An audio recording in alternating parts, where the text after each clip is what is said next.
May tuturing na mamasboy ang binata.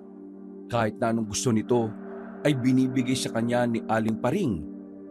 Bagay na kinaiinisan naman ng matandang si Eusebio. Dahil kasi sa pagtrato ni Aling Paring sa binata, lumaki itong parang walang ibang alam gawin kundi umasa sa ina. Mahina at duwag. Isang gabi, habang naglalakad ang mag-ina sa madilim na daan, isang babae ang lumapit sa kanila. Noong una, inakala nilang pangkaraniwan lang ito. Pero nagulat na lamang sila nang biglang sakmalin ito si Aling Paring. Nakagat ng babae ang matanda sa braso.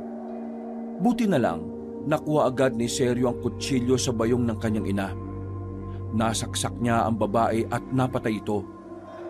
Ang hindi nila alam, ang babae pala ay prinsesa ng mga aswang. Nang malaman ni Mang Eusebio ang ginawa ni Seryo, mapipilitan nitong ipasok sa samahan ng mga manunugis ang kanyang anak.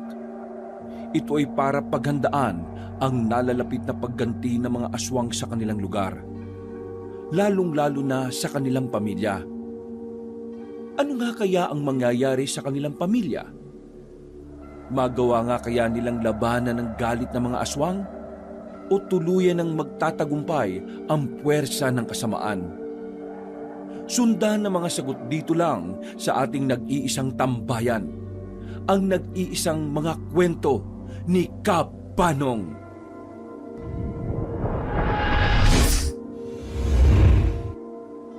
Pambihirang buhay naman talaga to, oh. Maghapon akong wala, maghapon ding walang kanin. Alam niyo naman na pagod ako sa trabaho, di ba? Tapos, ganito aabutan ko. Taobang kaldero, walang pagkain. Wala bang tao sa bahay na ito kanina? Parang hindi mo naman alam na naglako ako kanina ng mga paninda ko. Ano bang gusto mong kainin at magluluto na lang ako ng maaga? Ang gusto ko lang sabihin, nasaan ba ang anak mo kanina? Wala na naman bang ginawa? Nasa bilyaran na naman ba? Hindi na maasaan dito sa bahay. Abay, matanda na ni gawaing bahay, hindi alam. Pambihirang buhay naman talaga to, oh. Nagkaanak pa ako ng lalaki kung wala rin namang silbi. Eusebio, ang bibig mo. Baka mamaya marinig yan ng anak mo eh. Eh ano naman? Ano naman kung marinig niya? Eh totoo naman ang sinasabi ko, ah. Wala siyang silbi rito sa bahay. Mas madalas pa siyang magbilyar kaysa maghugas ng plato at magluto. 22 anyos na ang anak natin, Paring. Diyos ko naman, walang alam. Hindi ko na nga pinagtrabaho kasi kaya ko naman. Ang gusto ko lang, kaunting tulong lang dito sa bahay. Mahirap bang gawin yon? Ay nako, hayaan mo na. Pagsasabihan ko na lang. Pagsasabihan? Eh kinukonsinti mo lang eh. Hindi ko kinukonsinte. Kinukonsinte mo! Kung hindi mo kinukonsinte, hindi lalaking walang alam dito sa bahay yan. Lahat na lang kasi ikaw ang nagawa kahit pwede naman niyang gawin. Masyado mo nang ginagawang sanggol yung anak natin, napakatanda na. Kaya tingnan mo, Paring, lumaking duwag at mahina. Kaunting ano lang sumbong agad sa'yo. Diyos ko naman, mamamatay na lang ako sa trabaho tapos ganyan pa ang anak natin. Eh anong gusto mong gawin ko? Ipasok din siya sa trabaho mong araw-araw na lang nasa panganib ang buhay mo? Nanay ako. Lahat ng alam kong makabubuti sa kanya para makaiwas sa kapahamakan gagawin ko. Kaya ayos lang sa'yo na nandito siya lagi sa bahay. Na kahit minsan, hindi man lang nagbanat ng buto. Yan ba gusto mo? Tingin mo magkakaroon ng pamilya yan kung ganyan yan? Walang babaeng magkakamali dyan kung hindi niya kayang tumayo sa mga sariling paa. Ay nako, alam mo, Paring, ama rin ako. Magulang din ako niyan. Pero kahit na kailan, hindi mo naman pinakinggan ang opinyon ko pagdating sa pagdidisiplina sa anak natin. Kaya tingnan mo kung anong nangyayari sa kanya. Wala! Yung mga kaibigan niya, si Rene, si Abong, ayun, masipag sa buhay. Yung isa laging may racket. Yung isa tumutulong sa tatay sa pagmemekaniko. Eh yung anak natin, ano? Wala! Nga! Kaya wag mo akong pairalan ng pagiging magulang mo. Kasi kahit na kailan, hindi ko nakitang may papel ang batang yon dito sa pamilyang to. Grabe ka naman makapagsalita sa anak natin. Mas maganda nang sa akin niya ito marinig kaysa marinig niya ito sa ibang tao. Mas masakit kapag sa iba nang galing. Alam mo kung bakit ganito ang trato ko kay Sergio? Kasi ayaw kong matulad siya sa panganay natin. Namatay siya nang wala man lang akong nagawa para protektahan siya. Namatay siya dahil dyan sa trabaho mo. Hanggang ngayon ba ako pa rin ang sinisisi mo? Kasalanan mo naman talaga eh. Kung hindi mo sana ipinasok sa trabahong yan, walang mga impaktong elemento ang lalapit sa pamilya natin. Kaya ngayon, hindi mo ako masisisi. Hindi na ako aasa sa iyo para protektahan ng anak natin dahil kayang-kaya kong gawin yon. Wala na akong tiwala sa iyo. Ayaw ko nang mawala ng anak dahil sa trabaho mong yan. Hindi na nakapagsalita pa si Mang Eusebio noong mga sandaling yon. Tuluyan ang natameme ang matandang lalaki nang buksan na naman ni Aling Paring ang tungkol sa una nilang anak, si Donito. 3 taon pa lang kasi yun noon. Yun pa lang ang anak nila nang lumusob ang mga aswang sa baryo nila. At isa ang anak nila sa nadamay na paslangin. Walang kamalay-malay ang mag-asawang Eusebio at Paring na ang lahat ng pinag-uusapan nila naririnig ni Sergio. Nasa labas lang kasi ito at napatigil na lang. Hindi na pumasok ng bahay ang binata. Nakasarado na lamang ang kamaon nito. Galit siya sa kanyang ama sa tuwing nakikipagsagutan ito sa kanyang ina. Nakita siya ni Mang Eusebio sa labas, pero hindi niya yon pinansin. Lumabas lang siya ng kanilang bakuran. Dahil sa banas na naman siya, takbuhan na naman niya ang nag-iisang lugar na tinatambayan nila.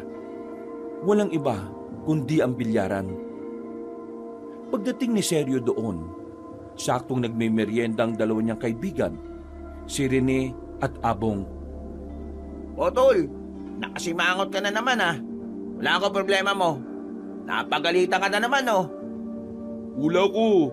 Narinig na naman niyang nagtatalo mga magulang niya. Tapos, siya ang pinag-uusapan. Sige, 50 na ako. Gawin mo ng 100. Hoy, seryoso ba kayo? Pinagpupustahan niyo ang problema ko? Ito naman, biro lang naman eh. Masyado ka namang seryoso. Wala ako sa mood na makipagbiruan ah. Kami nasa mood. Kung wala ka sa mood, edi umalis ka muna. Di sige. Uy! Ito naman oh. Dito ka lang. Dinig kasi. Huwag ka na mga sar. Bakit? Ano na naman ba nangyari, pre? Huminga ng malalim si Sergio. Napasandal na lang ito sa pader at pasimpleng dumakot ng chichirya ni Rene. Kunwari ka lang yata may problema para makaburaot ka eh. Tama si Abong. Narinig ko na naman silang nagtatalo. At ako na naman ang problema nila. Pinagtanggol ka na naman ng nanay mo. Buti ka pa nga, may nanay eh. Yung nanay ko, nasa pamilya na ng iba. Di ba? Biro-biro pero deep inside, masakit. Wala na sa akin yun, no? Ang mahalaga naman sa akin ngayon eh, nakakatulong ako kay tatay. Pero, seryo, pre. Ano ba kasing balak mo sa buhay mo? Baka magagalit o magtatampo ha. Pero alam mo, minsan, naiintindihan ko rin ang tatay mo eh. Kasi tayo, magiging magulang din tayo. Tayo ba, gugustuhin natin na yung anak natin parang walang magandang plano sa buhay niya? Paano mo naman nasabi na wala akong magandang plano sa buhay ko? Natanong mo na ba ako kung anong gusto kong gawin? Pre, isa pinapakita mo. Talagang iisipin namin na wala kang plano sa buhay mo eh. Pinagtatrabaho ka ng tatay mo, ayaw mo. Lagi ka lang nakadikit kay Aling Paring. Tapos, wala ka rin naman pinagkakabala na pwede mong maging karir. Oh, ano sa tingin mo iisipin ng mga tao sa'yo? Ang bihira. Pati yata kayo, hindi nyo ako naiintindihan eh. Hindi ka naiintindihan kasi ayaw mong ipaintindi. Ang gusto mo lang kasi, intindihin ka. Pero wala ka naman pinapakita na pwedeng maintindihan sa'yo. Ano bang ginagawa mo? Tambay ka lang dito sa bilyaran. Pagkatapos uuwi, kakain, matutulog, tapos ganun lang ulit. Anong bagay doon ang pwede naming intindihin? Wala. Kasi malinaw na walang direksyon ang routine mo sa buhay. Tama na! Hindi kita magulang para pagsalitaan mo ako ng ganyan. Sa sinabi niyo ni Sergio ay napatingin ng ibang naglalaro. Napalakas kasi ang boses niya. Hindi na niya kinaya ang mga katotohanang sinasabi ni Rene. Yun namang dalawang to. Uy, umalma nga kayo. Di mo nga ako magulang, pero kaibigan mo kami. Ginagawa ko lang ang responsibilidad ko bilang kaibigan mo. Ngayon, kung ayaw mo makinig sa totoo, dahil ayaw mong nasasaktan ka, di magmula ngayon, bubulayin na lang kita palagi para mas lalo kang maging mahina. Anong sabi mo? Mahina ka! Takot kang sumugal sa buhay Ako? Mahina? Halika! One-on-one tayo! Ano? Saka na kita papatulan kapag magkalibel na tayong dalawa. Ikaw ang duwag. Takot. Ikaw ang mahina. Ayaw lumaban. Hindi itong laban na kaya kong labanan. Alam mo kung ano? Laban ng buhay. Ang laban na hindi mo kayang harapin kapag wala na ang nanay mo. Lalapit pa sana si Sergio sa kanyang kaibigan pero buti na lang ay pumagitna na si Abong. Malaking tao si Abong kaya hindi rin nakawala si Sergio sa pagkakayakap nito mula sa likuran. Ano? Suntukan na lang tayo! Hindi na pinatulan ni Rene. Lumabas na lang ang lalaking yon ng bilyaran. Saka lamang binitiwan ni Abong ang binatang si Sergio. Pre, alam mo, minsan kasi kailangan mo rin makinig sa amin Para din naman sa'yo yung gusto namin mangyari Oh, pati ba naman ikaw? Oo, pati ako. Pati ako naiinis na rin sa'yo. Kasi ayaw mo kami pakinggan Ang gusto mo lang marinig yung gusto mo lang marinig. Ay nako, nakakapagod na pre. Kung ayaw mong mapabuti, hindi ka na namin pipilitin. Sige na, kita na lang tayo kapag malamig na ulo mo. Inayos ni Sergio ang nagusot niyang damit. Kumuha na lang siya ng tako at pumwesto sa tapat ng bilyaran. O ano? Sinong papalag sa akin dyan? 200 pusta. Pumila kayong lahat. Hinamon na lamang nito ang mga tao roon. At dahil magaling siya sa larong bilyar, wala ni isa ang nanalo sa kanya. Bumalik siya ng kanilang bahay dakong 8:00 na ng gabi. May dala-dala siyang pera. Lahat ng ito ay napanalunan niya sa bilyaran. Naabutan niyang nagluluto na ang kanyang mga magulang na abalang nag-aasikaso para sa kanilang hapunan. Bakit ngayon ka lang? Inilapag ni Sergio ang pera sa lamesa. 3,000 ito. Napanalunan niya sa bilyar. Pinirahan na naman niya ang mga tatay sa bilyaran na sabik siyang talunin. Etong pera, may ambag na ako sa pamilyang to Sa sinabing yun ni Sergio ay tila hindi yun nagustuhan ni Mang Eusebio. Agad na tumayo ang matandang lalaki at sandaling binitiwan ng sinisibak na kahoy.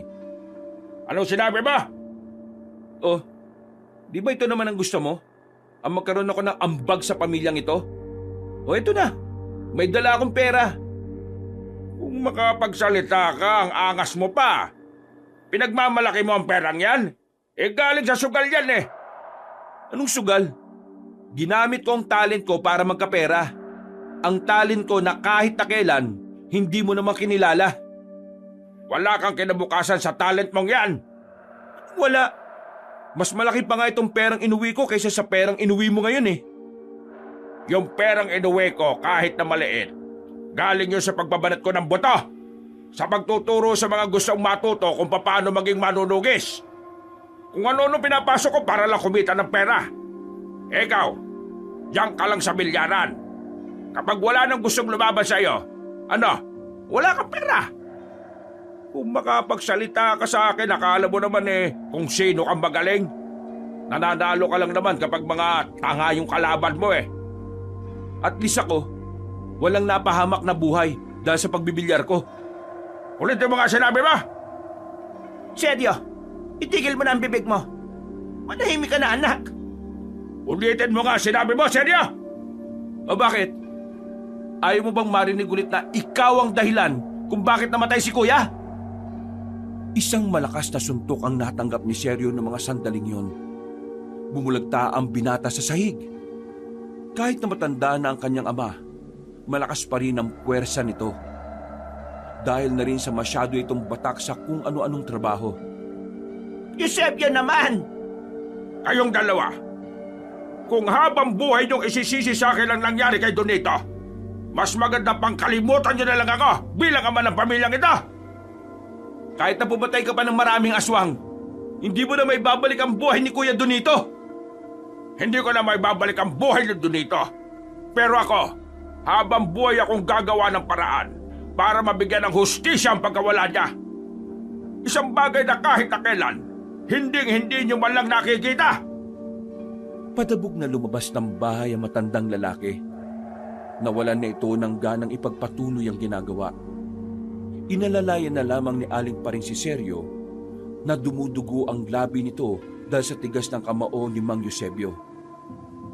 Ikaw naman kasi, hindi mo na dapat sinabi yon. Alam mo naman na nagsagutan na kami ng ama mo kanina. Palagi kitang kinakampihan kasi gusto kong maramdaman mo na may nakakaintindi sa'yo. Pero minsan, gusto ko ring matutunan mong igalang ang ama mo. Tatay mo pa rin siya kahit na anong mangyari. Pero, bakit hindi niya kayang maging masaya sa ginagawa ko?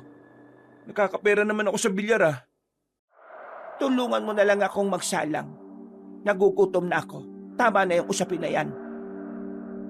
Napapailing na lamang si Seryo. Makalipas lang ang ilang sandali, magkaharap na rin silang dalawa sa harapan ng hapagkainan. Wala ang kanyang ama. Yun ang unang pagkakataon na hindi nila nakasama si Mang Eusebio. Bukas, sumama ka sa akin. Maglalako tayo ng tinapa at ng daing. Maraming ibabagsak sa akin si Maning Norma. Gusto mo bang sumama? Sige, Nay. Para naman makaalis-alis na ako dito sa bahay na to.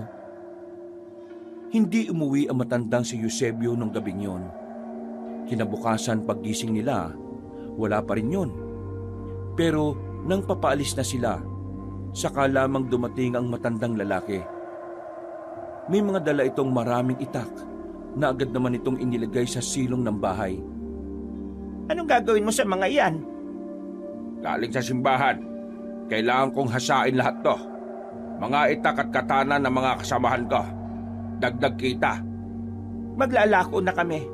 Sige na. Hindi na sumagot pa si Mang Eusebio. Nakatuon lang ito sa kanyang pagsasalansan ng mga patalim. Umalis na lang silang mag-ina at naglakad na rin palayo. Sa kanilang paglalako, agad nilang dinaanan ng mga suki ni Aling Paring. Marami ang natutuwa na kasama si Seryo ng matandang babae. Magandang lalaki naman kasi talaga si Seryo. Bagay na kinagigiliwan ng mga kakilala ni Aling Paring. Dahil dito, hindi pa sila gaanong nakakalayo sa kanilang lugar, marami na agad ang bumili sa kanila. Nay, wala bang magagandang babae na bibili sa'yo? Puro matatanda na lang eh. Bakit? Gusto mo na bang mag-asawa? Nagtatanong lang naman ako. Hindi ba pwedeng syota-syota muna? Alam mo, ang mga babae ngayon, hanap nila ay yung mga lalaking hindi lang basta gwapo. Pati na rin yung kaya silang buhayin. Kaya ikaw, kapag nakapag-isip ka na, kailangan mong yumaman para hindi ka nila iwan. Yayaman din ako sa pagbibilyar. Napangiti na lamang sa kanya si Aling Paring. Sa kanilang pagpapatuloy, maagang naubos ang kanilang paninda. Talaga naman kasing maraming kakilala si Aling Paring. Bawat madaanan nila ay mayroong bumibili. Kaya naman, bago magtanghali, nakabalik naman sila kaagad. Nay, una ka na sa atin ha. Kakausapin ko lang sila Abong at saka si Rene. Ay sige, sumunod ka na lang kasi mamaya kakain na tayo. Bumuntong hininga si Seryo. Nilakasan na lamang niya ang kanyang loob. Ibababa na lamang niya ang kanyang pride para makausap ang dalawa. Mga tol! Uy, Zap, dude! Kung mga zap doon to, akala mo mayaman eh. Gusto ko lang sanang makausap kayo tungkol dun sa nangyari. Wala naman akong problema sa iyo eh. E di, iwan ko na muna kayo ha. Pumasok na lang kayo sa loob kapag maglalaro na tayo ng bilyar. Oh, bawal magsuntukan kasi di ko na kayo aawatin yan ha. Rene, pre, pasensya na. Alam kong naging isip bata ako kahapon. Pero tama naman lahat ng sinabi mo eh. Hindi ko lang talaga alam kung paano ko siya tatanggapin. Kaya pasensya na ulit ha. Pasensya na rin. Alam kong medyo naging pakialamero ako. Pero wala naman akong ibang gusto kundi ang mapabuti ka, pre. Sabi nila, ang tunay na kaibigan, hindi hahayaang maiwan ng isang kaibigan. Gusto ko kasi sama-sama tayong magiging maunlad eh. Kaya, pasensya ka na ha. Medyo masakit ang mga sinabi ko. Pero tingin ko kasi, kailangan mo talagang marinig ang mga bagay na yun, pre. Oo, ayos lang. Maraming salamat kasi nandiyan kayo para gisingin ako kapag nahihibang na ako. Pre, seryo. Nadala lang ako ng emosyon nang sabihin kong walang direksyon ang buhay mo. Pero napagtanto ko, may mararating ka sa pagbibilyar eh. Magaling ka. Ano kaya kung sumali ka sa kompetisyon sa bayan? May laban dun. Kaya mong manalo dun. Ha? Seryoso ka ba? Baka di ako manalo dun. Agad na naalala ni Seryo ang sinabi sa kanya ng ama na nananalo lang siya kapag mahihina ang kalaban. Naniniwala kami ni Abong sa'yo, pre. Kaya palag na. Ano? Sagot ko na ang kota mo. Sige na. Gusto namin makita ka sa totoong laban eh. Natatakot ako baka mapaya lang ako dyan eh. Eh di kung hindi pala rin, eh di ayos lang. Ang malaga, yung karanasan, pre. Diyan ka mahahasa sa mga pagkabigo. Pero ang isipin natin ngayon, kakayanin mo. Makakasabay ka sa kanila. The best ka talaga, pre. Uy! Tingnan nyo to oh! Pambira. Di pa kami tapos mag-usap. Tingnan nyo muna kasi to. Diaryo to galing bayan. Kalat na to eh oh. Basahin nyo. Isang babaeng parang baliw, aswang pala, nananakit ng motorista. Ano? Aswang? Seryo, pre. Alam na ba to ni Tito Eusebio? Hindi ko alam eh. Hindi kasi kami nag-uusap. Sabihin mo pre, baka kailangan nila itong malaman. Hindi na muna nakipaglaro si Seryo ng bilyar nung mga sandaling yon. Ito ang unang pagkakataon na tumanggi siya sa dalawang kaibigan. Mas pinili kasi niyang umuwi na muna. At kahit na hindi sila magkasundo ng kanyang ama, gusto niyang ipaalam ang tungkol sa nalaman niya. Nakahanda na ang kanilang tanghalian nung dumating siya sa bahay nila. Pinaupo na agad siya ni Aling Paring sa gilid nito. Seryoso lang ang kanyang ama na nakatingin sa kinakain. Hindi ito umiimik na parabang hindi sila nito nakikita. Ngunit kahit na ganun pa man, nilakasan na lamang niya ang loob niya para masabi ang gusto niyang sabihin. Nabasa ko sa dyaryo na meron daw babaeng aswang sa liblib na parte ng bayan. Lahat ng dumadaan na sasakyan o motor, inaatake niya. Mga ilang segundong naghintay ng tugon ng binata, pero wala naman tugon sa kanya ang kanyang ama. Kaya hindi na nakatiis pa si Aling Paring at kinalabit na rin ito si Mang Eusebio. Eusebio, kinakausap ka ng anak mo. Alam ko na yan. Hindi pa rin tumitingin sa kanila ang matandang lalaki. Nakatuon lang ang tingin nito sa plato. Ni kahit isang sulyap lang ay hindi nito ginawa. Lihim na nagsarado na naman ang kamao ni Seryo. Naiinis siya dahil kahit subukan niyang makatulong, tila hindi naman ito tinatanggap ng kanyang ama. Nay, may sasalian po akong competition ng bilyar sa bayan. Bukas, aalis kami nila Rene para magbayad ng entrance fee. Sige, Ano bang kailangan mo? Oh, wala na ho. May natitira pa naman akong pera eh. Nakuha mo pa talaga sumali sa ganyan, ha? Oo, kasi naniniwala sa akin ng mga kaibigan ko na kaya ko manalo. Pero, ikaw na tatay ko, kahit katiting, wala akong maramdamang suporta sa'yo. Ano ba naman? Nasa harapan tayo ng hapagkainan. Mag-aaway na naman ba kayo? Saka mo na ako yabangan kapag meron ka nang narating sa ganyan. Huwag ho kayong mag-alala. Pag-iigihan ko. Kasi alam ko na nakaabang ka lang naman kung kailan ako mabibigo eh. Seryo, anak? Tapos na po ako, Nay. Pasensya na ho, busog na ho ako. Tumayo na lamang ang binata at lumabas na lang ng kanilang bahay. Masama na naman ang kanyang loob. Parang nagsisisi na siya na sinubukan niyang makipag-usap sa ama. Pagbalik niya ng bilyaran, kumpulan ng mga tao. Pero hindi dahil may naglalaro, kundi dahil may isang lalaking motorista ang nagkukwento roon. Paglapit niya, saktong natapos na ang kwento at sumakay na rin yon sa motor nito. Oh, anong kinuwento nun? Di yung taga rito ah. Yung tungkol pa rin dun sa nabasa natin sa dyaryo. Legit daw yung babaeng aswang, pre. Yung lalaki na yun nung nagkwento. Isa sa muntikan ng mabiktima. Pre, ang dami nang napeperwisyo. May isa nang namatay kagabi raw. Warak yung dibdib. Pre, walang puso. Ano? Alam na ba ito ng tatay mo? Di ba, parte siya ng sama ng mga manunugis? Wala naman siyang pakialam sa sinabi ko eh. Alam na raw niya. Eh di sige, bahala siya. Nag-aaway na naman ba kayo? Hindi. Ako na lang ang lumabas kaysa naman magsagutan na naman kami. Tama lang ang ginawa mo. Proud kami sa'yo, pre. Marunong ka nang magpigil ngayon ng emosyon mo, ha? May ginagawa ba kayo ngayon? Wala naman. Walang nagpapayo sa amin ni tatay eh. Sana nga may masirang sasakyan.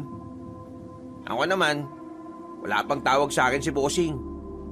Maganda nga rin to. Ilang araw na pahinga. E di, samahan niyo na lang ako. Gusto ko magpalista na para makasali na ako kagad. Yan! Yan ang gusto ko sa iyo eh. Agad na umalis ang tatlo at nagtungo sa terminal. Napatagal pa sila sa biyahe dahil kinailangan nilang umikot ng daan. Umiiwas na kasi ang mga driver sa karaniwang daan dahil na rin sa banta ng sinasabing aswang. Dakong 2:00 na ng hapon na makarating sila ng bayan. Mabuti na lamang ay bukas pa ang kilalang billiard center sa bayan.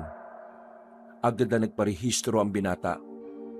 Nakapagbayad din siya ng kota o ng participation fee. Ilang araw pa naman bago ang kompetisyon. Kaya may ilang araw pa rin siya bago makabili ng sarili niyang tako. Balita, pre. Okay na pre. Pang number 13 ako. Pero kailangan pala ng sariling tako eh. Tako lang pala eh. Kaya na natin pag-ambagan yan. Tuwang-tuwa si Seryo ng mga sandaling yon. Ramdam na ramdam niya ang suporta ng dalawa niyang kaibigan. Bagay na gusto din sana niyang maramdaman sa kanyang ama. Pero hindi na lamang niya yon inisip pa. Mas pinagtuunan na lamang niya ng pansin ang mga taong tunay na naniniwala sa kanya.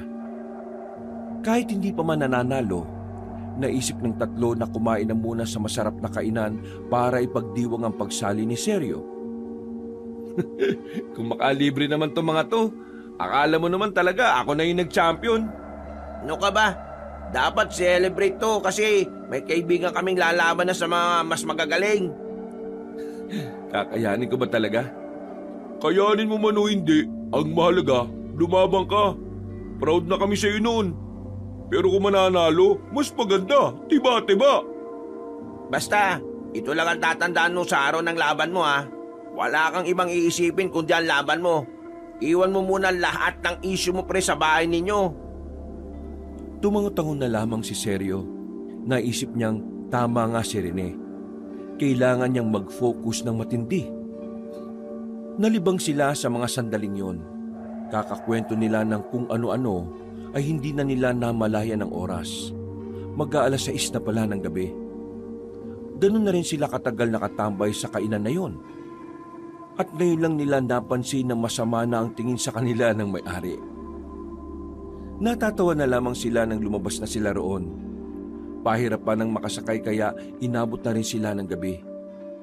Buti na lang, meron silang nakontratang matandang driver. Binayaran na lang nila yon ng sobra para ihatid sila sa kanilang baryo.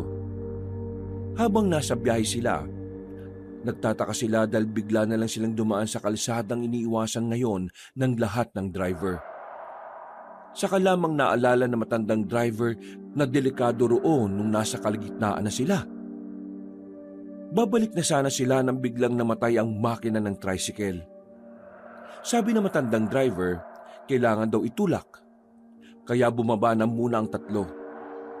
Nang itulak na nila ang tricycle, bigla na lang silang nakakita ng babaeng magulo ang buhok. Nakatayo ito sa gilid. Tingin pa lang nito sa kanila ay parang may gagawin na itong masama. Uy, siya yung nasa dyaryo, pre. Yung aswang. Bilisan na natin itulak to, dali! Bago pa sila lapitan ng babae, buong puwersa na rin nilang tinulak ang tricycle.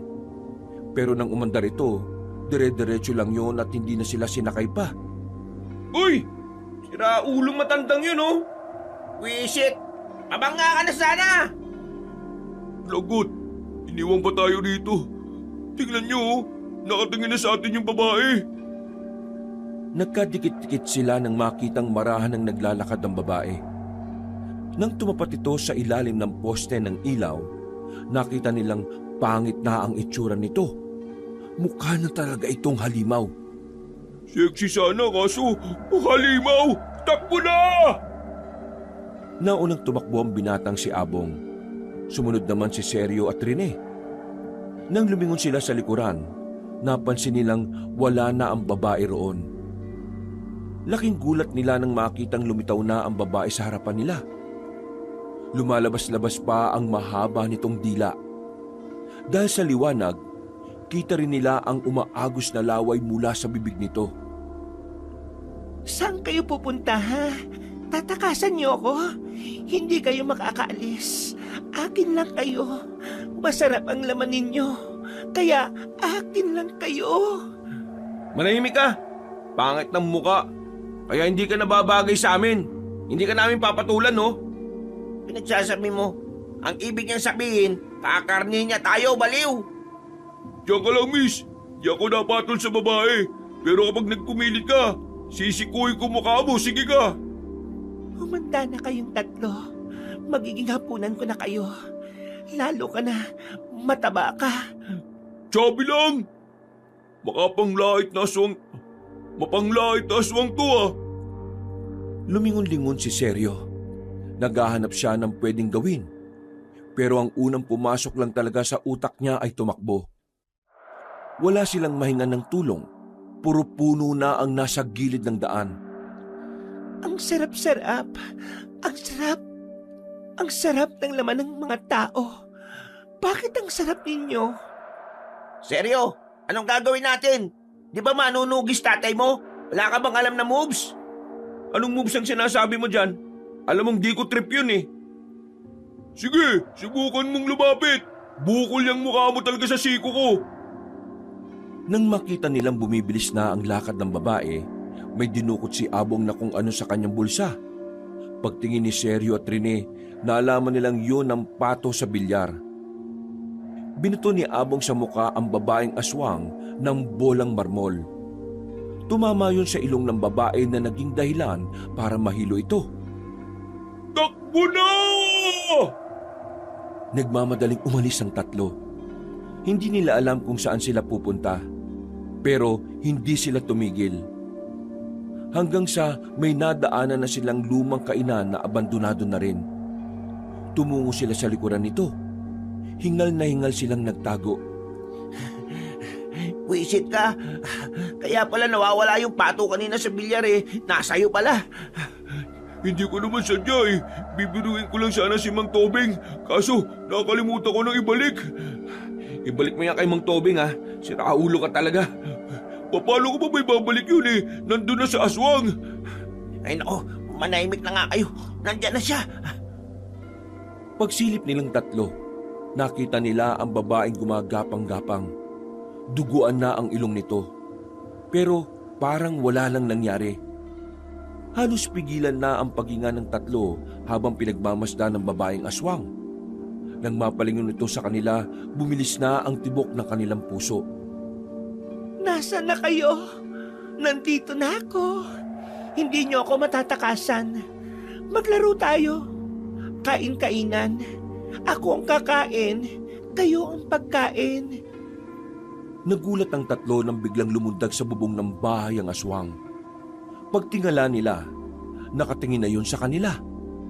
Muntikan pa silang matuluan ng laway nito. Pero nakatakbo sila ulit. Lumundag pababa ang babaeng aswang.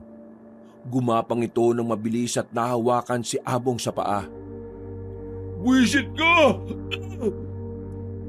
Sinipa-sipa ni Abong ang babae pero hindi niya ito matamaan.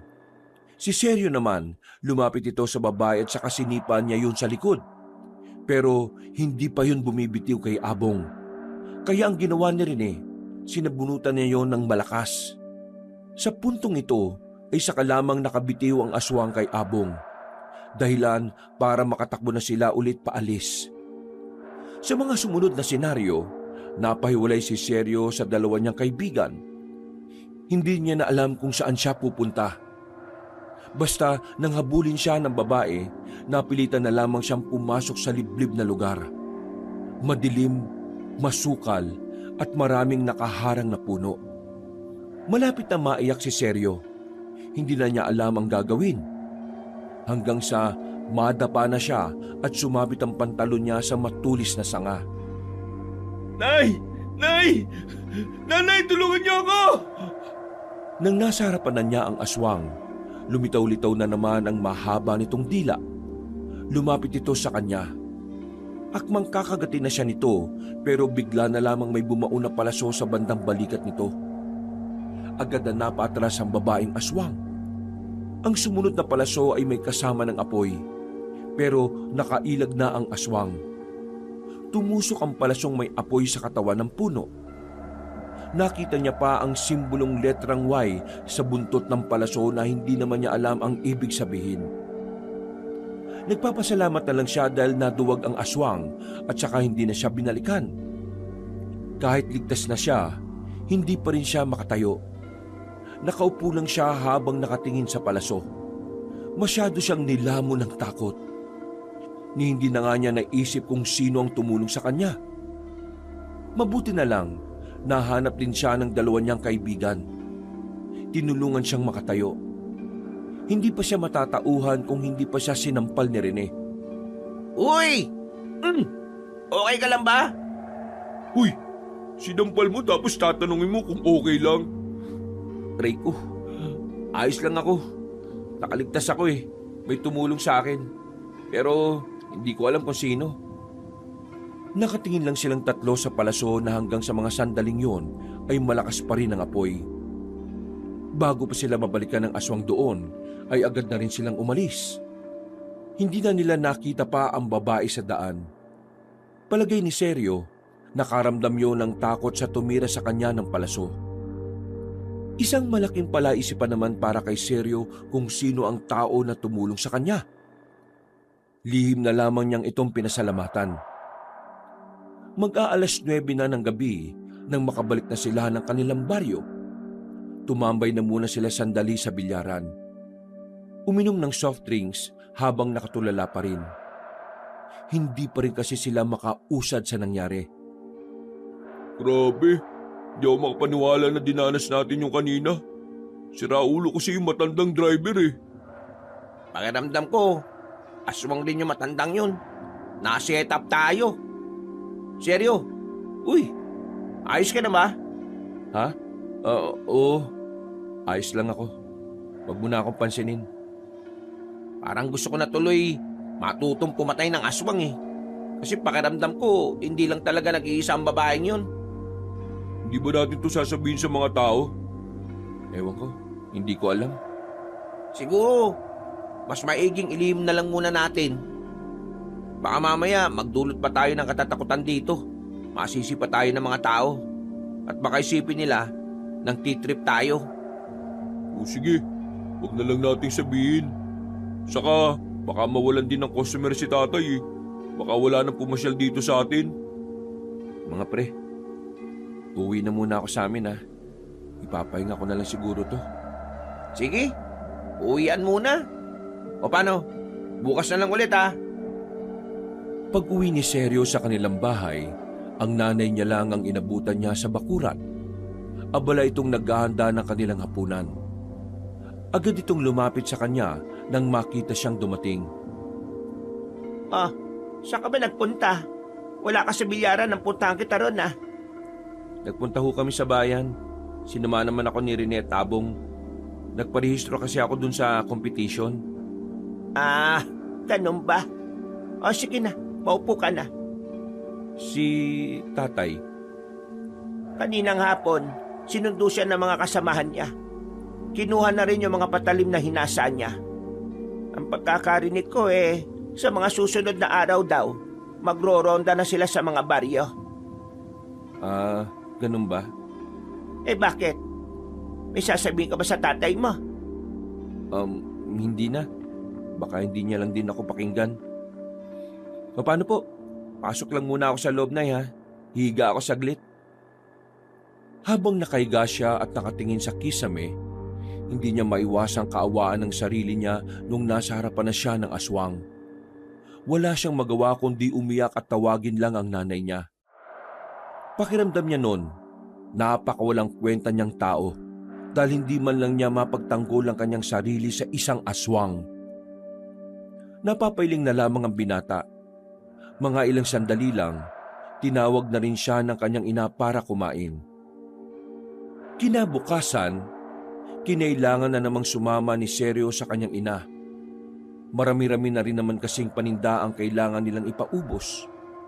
At dahil nga nabenta na nila ang iba noong nakaraan, kakaunti na lang ang bumili ng tinda nila sa kanilang lugar. Kaya naman, napilitan ng mag-ina na lumabas ng baryo. Nay, sigurado ba kayong kaya niyo pang maglakad? Ang layo na ng nilalakad natin eh. Baka mapagod ka na. Ano ka ba, nak? Nakakapagod naman talaga ang paglalakad eh. Pero huwag kang mag-alala sa akin.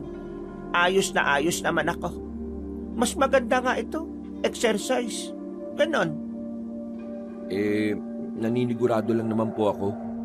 Alam niyo naman na ayaw ko kayo mapahamak eh. Huwag kayong mag-alala, Nay. Kapag ako nanalo sa kompetisyon na yon, hindi ka na maglalako. Kasi bibilhan na kita ng pwesto sa palengke natin. Nako. Itabi mo na lang yung pera na mapapanalunan mo para sa sarili mo. Hindi po. Para sa atin po yun. Anak, kapag nawala na ako, gusto kong nasa maayos na kalagayan ka. Kung kaya mong magpayaman sa pagbibilyar, gawin mo para sa sarili mo. Para naman pag alis ko hindi na ako mag-aalala sa langit. Doon naman si nanay. Kung makapagsalita, akala mo naman mawawala na. Huwag kang magsalita ng ganyan, Nay. Nalulungkot lang ako eh. Seryo, anak. Hindi natin kontrolado ang buhay. Kaya dapat handa ka sa maaaring mangyari. Nanahimik na lamang si Seryo. Pero sa kaloob-looban niya, hindi niya maiwasang hindi malungkot. Hindi niya pa kayang isipin na mawawala sa kanya ang kanyang ina. Inabot na sila ng gabi sa paglalako bago naubos lahat ng nasa basket at bayong. Dalawa na lamang silang naglalakad sa gilid at malayo pa sila sa kanilang baryo. Walang dumaraan na tricycle. Kung meron man, puro punuan. Nung mga oras na yon, hindi na maiwasan ni Seryo na maging tamang hinala. Kapag madilim at walang gaanong tao, ang unang pumapasok sa kanyang isipan ay ang aswang na babae. Nay, kaya niyo pa bang maglakad na mabilis? Bakit? Natatakot ka ba rito? Kasama mo naman ako. Kasi Uy! Nakailag si Seryo nang maramdaman niyang may lumapit sa kanya. Napalipat sa kabilang parte ng kalsadang mag-ina nang dumating ang babaeng aswang. Yun ang umatake sa kanilang magkakaibigan. Yun din ang laman ng usapan. Hindi inakala ni Seryo na lumapit na pala yun sa lugar. Nay! Aswang yan! Anong akala mo? Makakatakas ka? Gagawin kitang sisig. Kasama na ang matandang yan kahit na makunat na yan. Biglang lumusob sa kanila ang aswang. Sinalagyo ni Seryo. Nagkahawakan sila ng babae pero nakagat siya sa kamay. Nang makabitiw siya, umibabaw sa kanya ang babaeng aswang. Pero lumapit si Aling Paring. Akmang sasaksakin na sana ng matandang babae ang aswang gamit ang kutsilyo nang biglang mahawi ng babae ang kamay ni Aling Paring. Nabitiwan pa nito ang patalim. Nainis ang babae sa matanda, kaya ito naman ang pinagtuunan ng aswang. Akmang aatakihin na ito ng aswang nang biglang makabangon si Seryo. Agad nitong dinampot ang kutsilyo sa lapag. Walang pagdadalawang isip nitong sinaksak ang babae sa kaliwang dibdib. Paghugot niya ng kutsilyo, bumagsak ang babaeng aswang sa semento. Napatakbo naman si Aling Paring sa kanyang anak at saka takot na napayakap. Huwag kang mag-alala. Ililigtas kita, Nay. Hindi ka niya masasaktan. Nanginginig sa takot ang matanda. Pero kalaunan ay kumalma na rin ito nang makaalis na sila sa pinangyarihan. Naiwan na nila ang kutsilyo roon sa sobrang takot na baka meron pang ibang aswang na dumating. Nakauwi sila ng ligtas sa kanilang bahay. Bakas pa rin sa mukha ng matanda ang takot at kaba. Nay, huwag yun na masyadong isipin yon. Nasa ligtas na lugar na tayo. Kaya wala nang mananakit sa atin. Lalo na sa inyo. Kaya ayaw ko matulad ka sa tatay mo. Kasi takot akong pati ikaw mawala sa akin. Nakita mo naman kung gaano kabangis ang aswang kanina. Nay, kalma. Ayos na ako. Nasa maayos na kalagayan na ako. Kaya hindi nyo na kailangan mag-alala. Ilang minuto lang ang nakalipas, biglang dumating ang matandang si Eusebio. Sa mukha pa lang nito, halatang meron tong dinadalang problema. Ano nangyari? Ha? Saan? Inilabas ni Mang Eusebio ang kutsilyo na ginamit ni Seryo sa pagpaslang sa babaeng aswang. Inilapag yun ni Mang Eusebio sa lamesa. Akin ang kutsilyo na ito. Sabihin niyo sa akin, kayo ba ang dumali sa babaeng aswang? Nagro-ronda kami. Naabutan namin ang bangkay ng babaeng aswang sa kalsada. Oo, kami nga. Bigla niya kasi kaming inatake. Ako dapat ang sasaksak sa aswang kaso nabitiwang ko. Dadampot ko yung kutsilyo at akong pumaslang sa aswang na yon. Kinailangan ko nang gawin yun kasi lalagay na sa alanganin ng buhay ni nanay. Wala naman bang nasaktan sa inyong dalawa? Wala. Ayos naman kaming dalawa. Huminga ng malalim si Mang Eusebio. Bumakas ang pag-aalala sa mukha ng matandang lalaki. Bagay na nagdulot naman ng pag-aalala kay Aling Paring. Bakit, Eusebio? Anong problema? Magaan ang kalooban ko kasi nakaligtas kayong dalawa at hindi naman kayo nasaktan. Pero kailangan natin paghandaan ang susunod na mga mangyayari, Paring. Ang napaslang yung aswang ay ang prinsesa ng mga aswang. Anong sinabi mo? Prinsesa ng mga aswang? Oo, siya ang anak ng hari ng mga aswang. May problema siya sa pag-iisip. Kaya naman kung sino-sino na lang ang inaatake at sinasaktan niya. Kapag nalaman ng hari ng aswang ang nangyari sa anak niya, siguradong magsasagawa sila ng pag-atake. Diyos ko po, kung ganon, kami palang magiging dahilan ng kaguluhan. Nako, pasensya na. Sobrang pasensya. Nay, hindi nyo kailangang humingi ng pasensya. Walang mali sa ginawa natin. Ipinagtanggol lang natin ang sarili natin. Nalagay sa panganib ang buhay natin, kaya natin nagawa yun. Hindi ko pagsisisihan ang ginawa ko. Kasi, kahit na ano pa man ang nakaharap natin kanina, mas pipiliin kong iligtas ka kaysa isipin ang magiging galit nila. Tama ang sinabi ni Sergio. Walang masama sa ginawa niyo. Kahit ako, ganun din ang gagawin ko. Pero kahit na ano pa man ang nangyari, kailangan natin tanggapin ang magiging kapalit nito. At paghahandaan natin yon. Anong gagawin namin? Wala namang ibang nakakaalam nito. May iba ba kayong sinabihan? Wala. Matapos mangyari yun umuwi kagad kami. Tingin ko, wala rin namang nakakita sa amin. Mabuti. Hindi natin ito pwedeng ipaalam sa iba. Kahit pa sa mga kasamahan ko. Pwede nila kayong sisihin. At pwede rin kayo ang balikan ng mga aswang. Kaya, hindi na muna kayo aalis ng baryo. Ang kutsilyo. Baka alam ng mga kasamahan mo na sa iyo yon. Huwag kayong mag-alala. Nakuha ko naman agad ang kutsilyo bago pa sila dumating. Sa ngayon, mananatili tayong tikom. Hindi basta-basta makakalaban natin dito. Anak ng hari ng aswang ang nadali nyo kaya kailangan natin mag-ingat. Kabadong-kabado si Sergio ng mga sandaling yon. Alam niyang wala naman silang dapat pagsisihan sa nangyari. Pero dahil sa sinabi ng kanyang ama, hindi niya maiwasang hindi kabahan. Sa isip-isip niya, kailangan niya maging matapang. Kailangan niyang matutong lumaban. Dahil kung magiging mahina siya palagi at aasa sa iba, hindi niya magagawang protektahan ang kanyang ina. Nung gabing yon, binantayan lamang ni Sergio ang kanyang ina. Hindi ito mapakali. Pakiramdam niya, kapag nakapikit siya, ay bigla na lamang may aatake sa kanila. Kakaibang trauma ang naging dulot ng lahat ng nangyari sa kanya na may kinalaman sa aswang. Maya-maya pa, naabutan siya ng kanyang ama.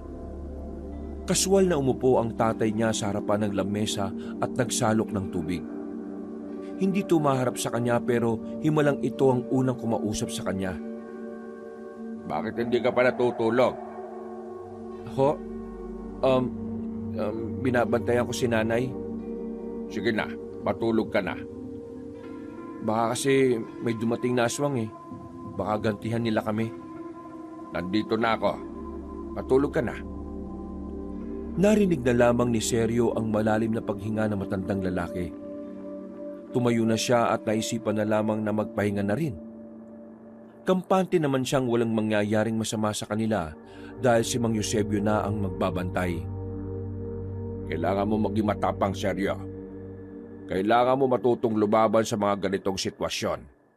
Para kapag nawala na ako, may poprotekta sa nanay mo. Hindi na humarap si Sergio, pero naramdaman niya ang pagmamahal ni Mang Eusebio sa kanyang ina. Naninibago siya sa oras na yon. Himala kasing walang nagtataasan ng boses sa kanilang dalawa. Parang hindi kapanipaniwala para sa kanya ang pagiging kalmado nilang dalawa. Pumasok na lang si Sergio sa silid ng kanyang ina at tinabihan niya ito sa pagtulog. Kinabukasan, maagang nagising ang dalawa. Paglabas nila, gising pa rin si Mang Eusebio. Nag-ahasa na naman ito ng mga katana at itak. Pero sa puntong yon, ang mga patalim na yon ay pag-aari ng ama ni Sergio. Bakit ang aga mo yatang maghasa? Natulog ka ba? Oo, natulog naman ako. Maaga lang akong gumising para dito. Kahit na sinabi yon ni Mang Eusebio, alam ni Sergio na hindi yun nagsasabi ng totoo. Halatang halata sa mata ng kanyang ama na pagod ito at hindi pa nakakaidlip kahit sandali. Wala ka bang ilalako ngayon? Pwede ba ako maglako? Pwede naman. Huwag ka lang lalabas ng baryo. Hindi na muna siguro. Natatakot ako. At isa pa, wala pa namang sinasabi sa akin si Aling Norma. Nay, ako na lang po bibili ng kakainin natin ngayong araw. Ako na mamamalengke. Teka, nasa bang pitaka ko? Hindi na, Nay. May pera pa naman ako Itabi niyo na lang ang pera ninyo. Napangiti na lang ang kanyang ina. Papalabas na siya ng bakuran nang may pahabol pa ang kanyang amang si Eusebio. Pasabay na rin ang dalawang sigarilyo, ha? Tumango na lamang si Seryo. Naiilang pa rin kasi siya. Hindi niya pa rin alam kung paano tutugon sa mga sinasabi ng kanyang ama. Bago niya marating ang palengke, nadaanan niya si Abong sa bakuran nito na parang kagigising lang din. Nakatulala pa ito sa gilid. Natauhan lang ang binata nang makita siya sa tapat. Oh, pre. Aga mo ah. Saan punta mo? Dito lang pre, bibili ng pangluto mamaya. Uy, teka. Nabalita mo na ba yung nangyari kagabi? Ang alin? Kagabi, may nakitang bangkay ng babaeng aswang doon sa kali paglabas ng baryo natin. Ha? Babaeng aswang? Oo, pre. Alam mo nga, tingin nga namin ni Rene, yun ang aswang na umabol sa atin eh. Buti nga namatay na siya. Kasi alam mo ba ang usap-usapan? Hindi lang pala isa ang nadali ng babaeng yun. 7 tao na, pre. 7 taong pinatay at kinain niya. Kagabi lang din naglutangan yung balita. Sino kaya pumaslang sa babaeng aswang na yun? Ang galing at ang tapang naman niya. Uy, nakikinig ka ba? Ha? Oo naman, nakikinig ako. Medyo wala pa kasi akong tulog eh. Lutang. Iniisip mo pa rin ba yung mga nangyari, pre? Hindi mo kailangan matakot kasi wala na siya. Paano kung may mga kasama pala siya? Tapos gumanti sila sa gumawa nun sa kanya? Nandyan naman yung mga manunugis eh. Kaya nga nabuong sama nila para protektahan ng mga baryo. Sige na, bibili pa kasi ako ng baboy eh. Uy, sandali! Tebo ko! Sasabay na ako! Bibili rin kasi ako eh. Uy, bilisan mo. Habang naghihintay si Seryo sa tapat ng bahay nila Abong, meron siyang nakitang 3 lalaki na naglalakad. Kahina-hinala ang mga kilos ng mga ito. Para itong may hinahanap.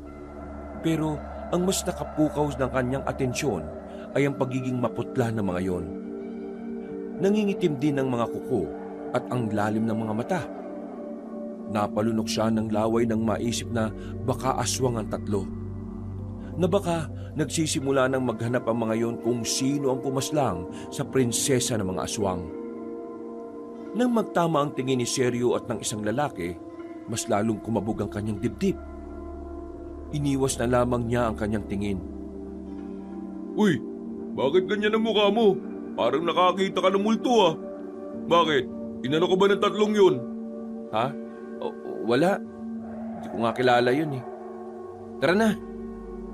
Nagtungo na rin ang 2 sa palengke. Kakaunti pa lang ang tao nun, kaya agad din naman silang nakabili. Pero nang pabalik na sila, nakita na naman ni Seryo ang 3 lalaki. Napansin niyang iniisa-isa ng mga yon na tingnan ng mga taong nakakasalubong nila. Pre, dito na nga lang tayo dumaan. Mabaho dun eh. Ha? Anong mabaho? Hindi naman ah. Basta, sumunod ka na lang. Napapakamot na lamang sa ulo si Abong. Mas napalayo pa kasi ang dinaanan nila dahil kinailangan pa nilang umikot sa likuran. May iniiwasan ka ba? Wala naman. Basta, wag na lang mag-isip ng kung ano para hindi ka na rin maparaning. Nakauwi naman sila sa kani-kanilang bahay. Pagdating ni Seryo sa kanila, inabutan niyang naroon ng ilang kasamahan ng kanyang ama. Dumiretso na lamang siyang papasok sa kanilang bahay. Kinausap siya agad ni Aling Paring na pabulong namang magsalita. Narinig ko. May nakita silang aswang sa kabilang baryo kaninang madaling araw. Hindi lang pala sinasabi sa atin ng tatay mo. Kung ganun alam na agad ng mga aswang na wala na ang prinsesa nila. Paano naman nila nalaman yun? Hindi kaya may nakakita sa atin sa nangyari? Huwag ka mag-isip ng kung ano-ano, Nay. Alam kong hindi naman tayo pababayaan ni tatay eh. Mga ilang sandali lang, umalis na rin ang mga kasama ni Mang Eusebio. Lumabas na rin ang mag-ina para asikasuhin ang kanilang kakainin. Kahit na papaano, naging payapa naman ang araw na yon para sa kanila. Walang nangyaring masama, pero hindi pa rin nawawala ang kanilang pagkabahala. Hindi umalis ng bahay si Mang Eusebio ng mga sandaling yon. Ramdam ni Seryo na nagbabantay din ito sa kanila. Pagsapit ng gabi, pinuntahan ni Seryo ang kanyang dalawang kaibigan sa bilyaran. Kailangan niya kasi itong makausap tungkol sa pagsali niya sa kompetisyon. Uy, bakit naman hindi ka natutuloy? Ang bira ka naman oh. Oo nga, nag-celebrate na nga tayo eh. Isa pa, sayang naman yung chance pre. Di mo ba alam, maraming sikat na taga Maynila ang manunood? Ano bang problema? Bakit bigla na lang nagbago yung utak mo, pre? Basta, nawalan lang ako ng gana. Pwede ba yun?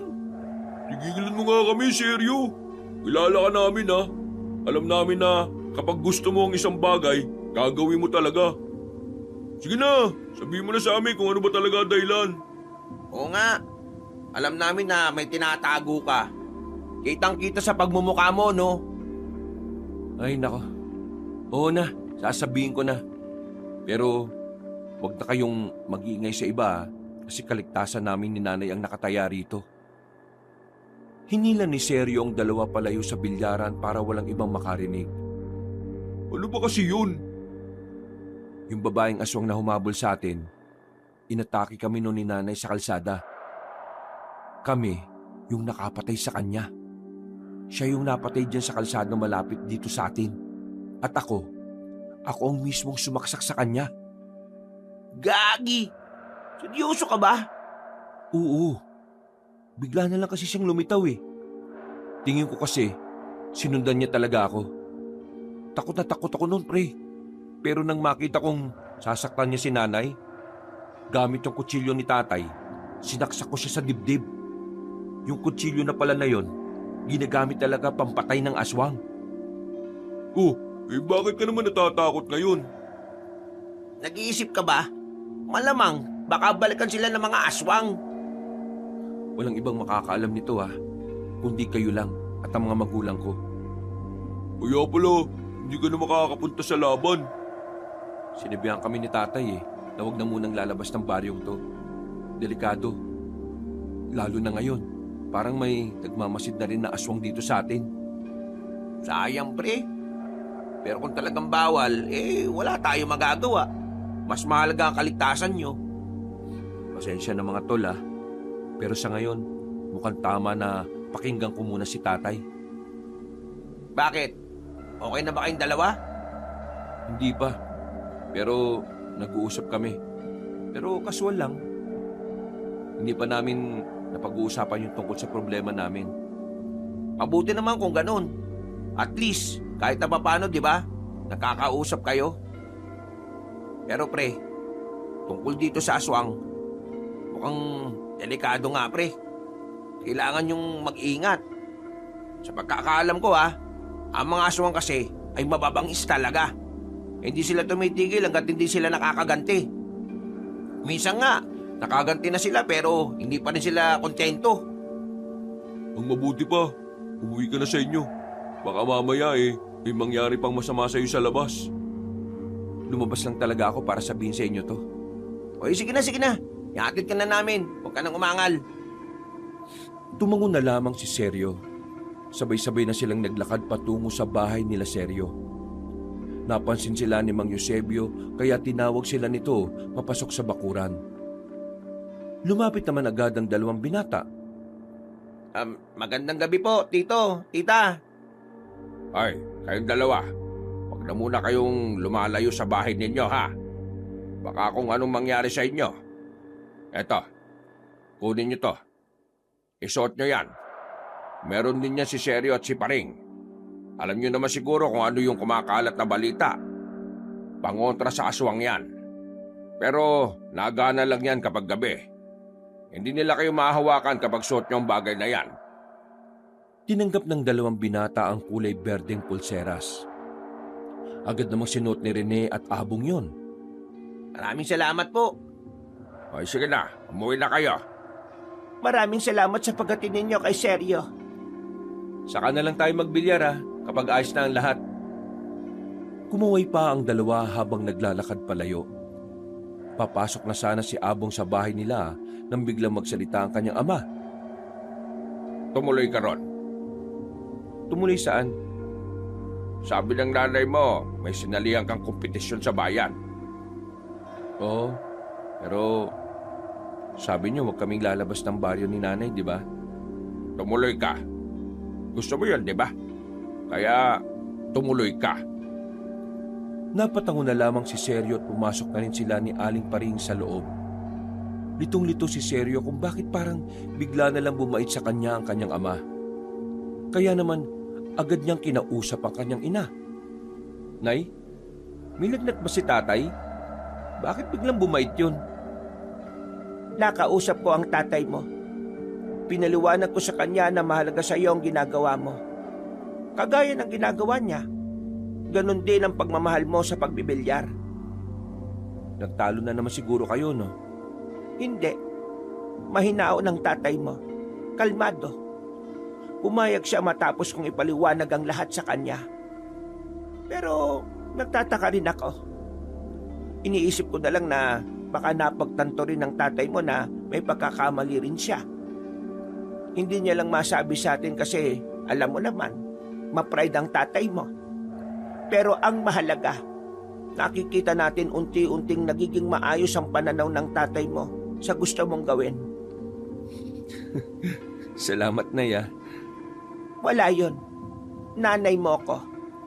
Lahat gagawin ko para maging maayos ang pamilya natin. Huwag kayong mag-alala, Nay. Babawi ako sa inyo ni tatay kapag natapos na ang problema natin ngayon. Napangiti na lamang ang matandang babae. Mga ilang sandali lang ay pumasok na rin si Mang Eusebio nang matapos maglagay ng mga pangontra sa bakuran. Sa sala natulog si Mang Eusebio, habang ang mag-ina naman ay magkatabi pa rin sa higaan.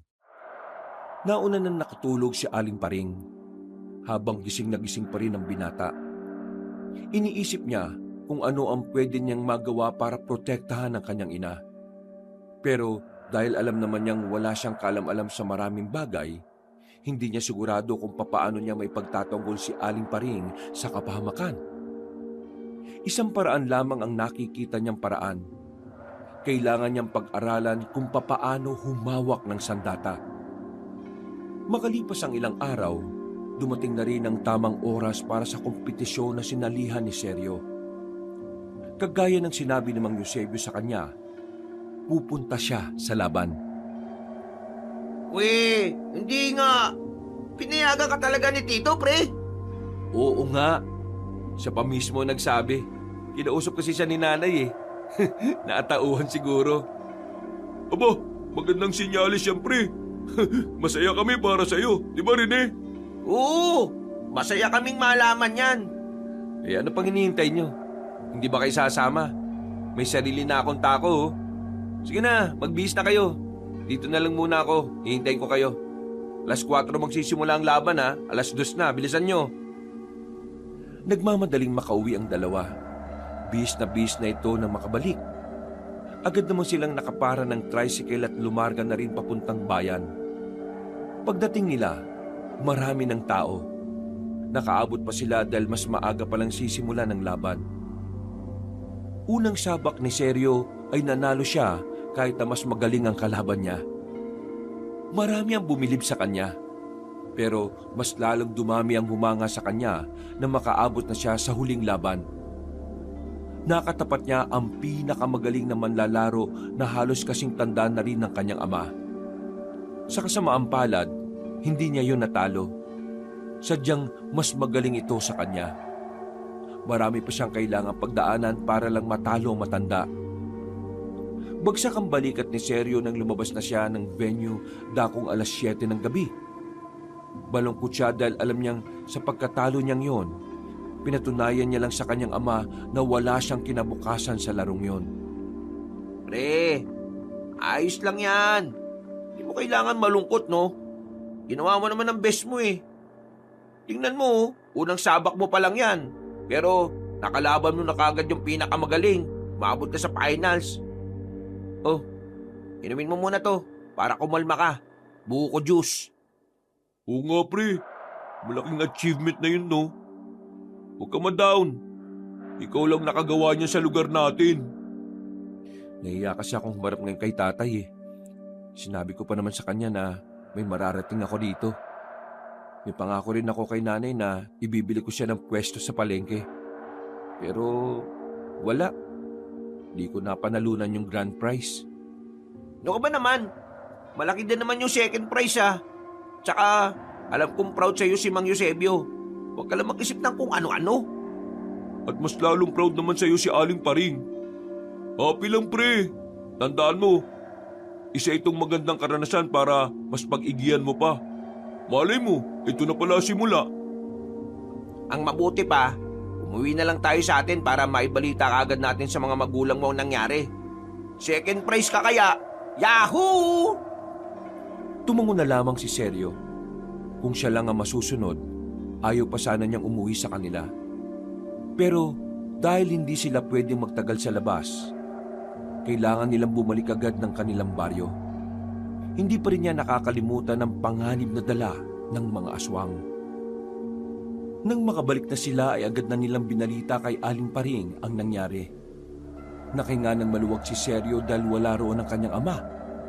Hindi niya kasi alam kung may ihaharap pa siyang muka sa matandang lalaki. Ganun pa man, masayang-masaya naman si Aling Paring sa kanyang narating. Sa katunayan, nagkanda na nga ito ng pagkain bago pa man sila umuwi. Sinasabi ko na nga ba't makakaabot ka sa ganon, anak? Magaling ka talaga. Hindi nga po ako nag-champion eh. Ano naman, ang mahalaga, napabagsak mo ang mga nakaharap mo. Mas marami kang tinalo kaysa sa tumalo sa iyo. Tama ang nanay mo, yun ang mahalaga. At ang naamoy kong masarap sa loob. Ang mabuti pa pumasok na kayo para maipagdiwang natin yan. Nasan si tatay? Umalis siya kanina nung pag-alis mo. Pero baka papauwi na rin yon. Sabay-sabay na lamang silang kumain ng mga sandaling yon. Kahit na papaano ay nawala na rin ang pagkadismaya ni Sergio sa kanyang sarili. Habang nagkakasiyahan sila sa harap ng hapagkainan, nakarinig sila ng malalakas na sigaw sa labas. Nung una, inakala nilang may mga nag-aaway lang. Pero nang silipin ni Rene sa labas, dito na sila nagsimulang kilabutan.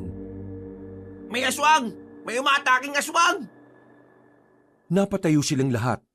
Otomatikong kinuha ni Sergio ang itak na nasa likuran ng pintuan. Nay, sa kwarto ka lang muna.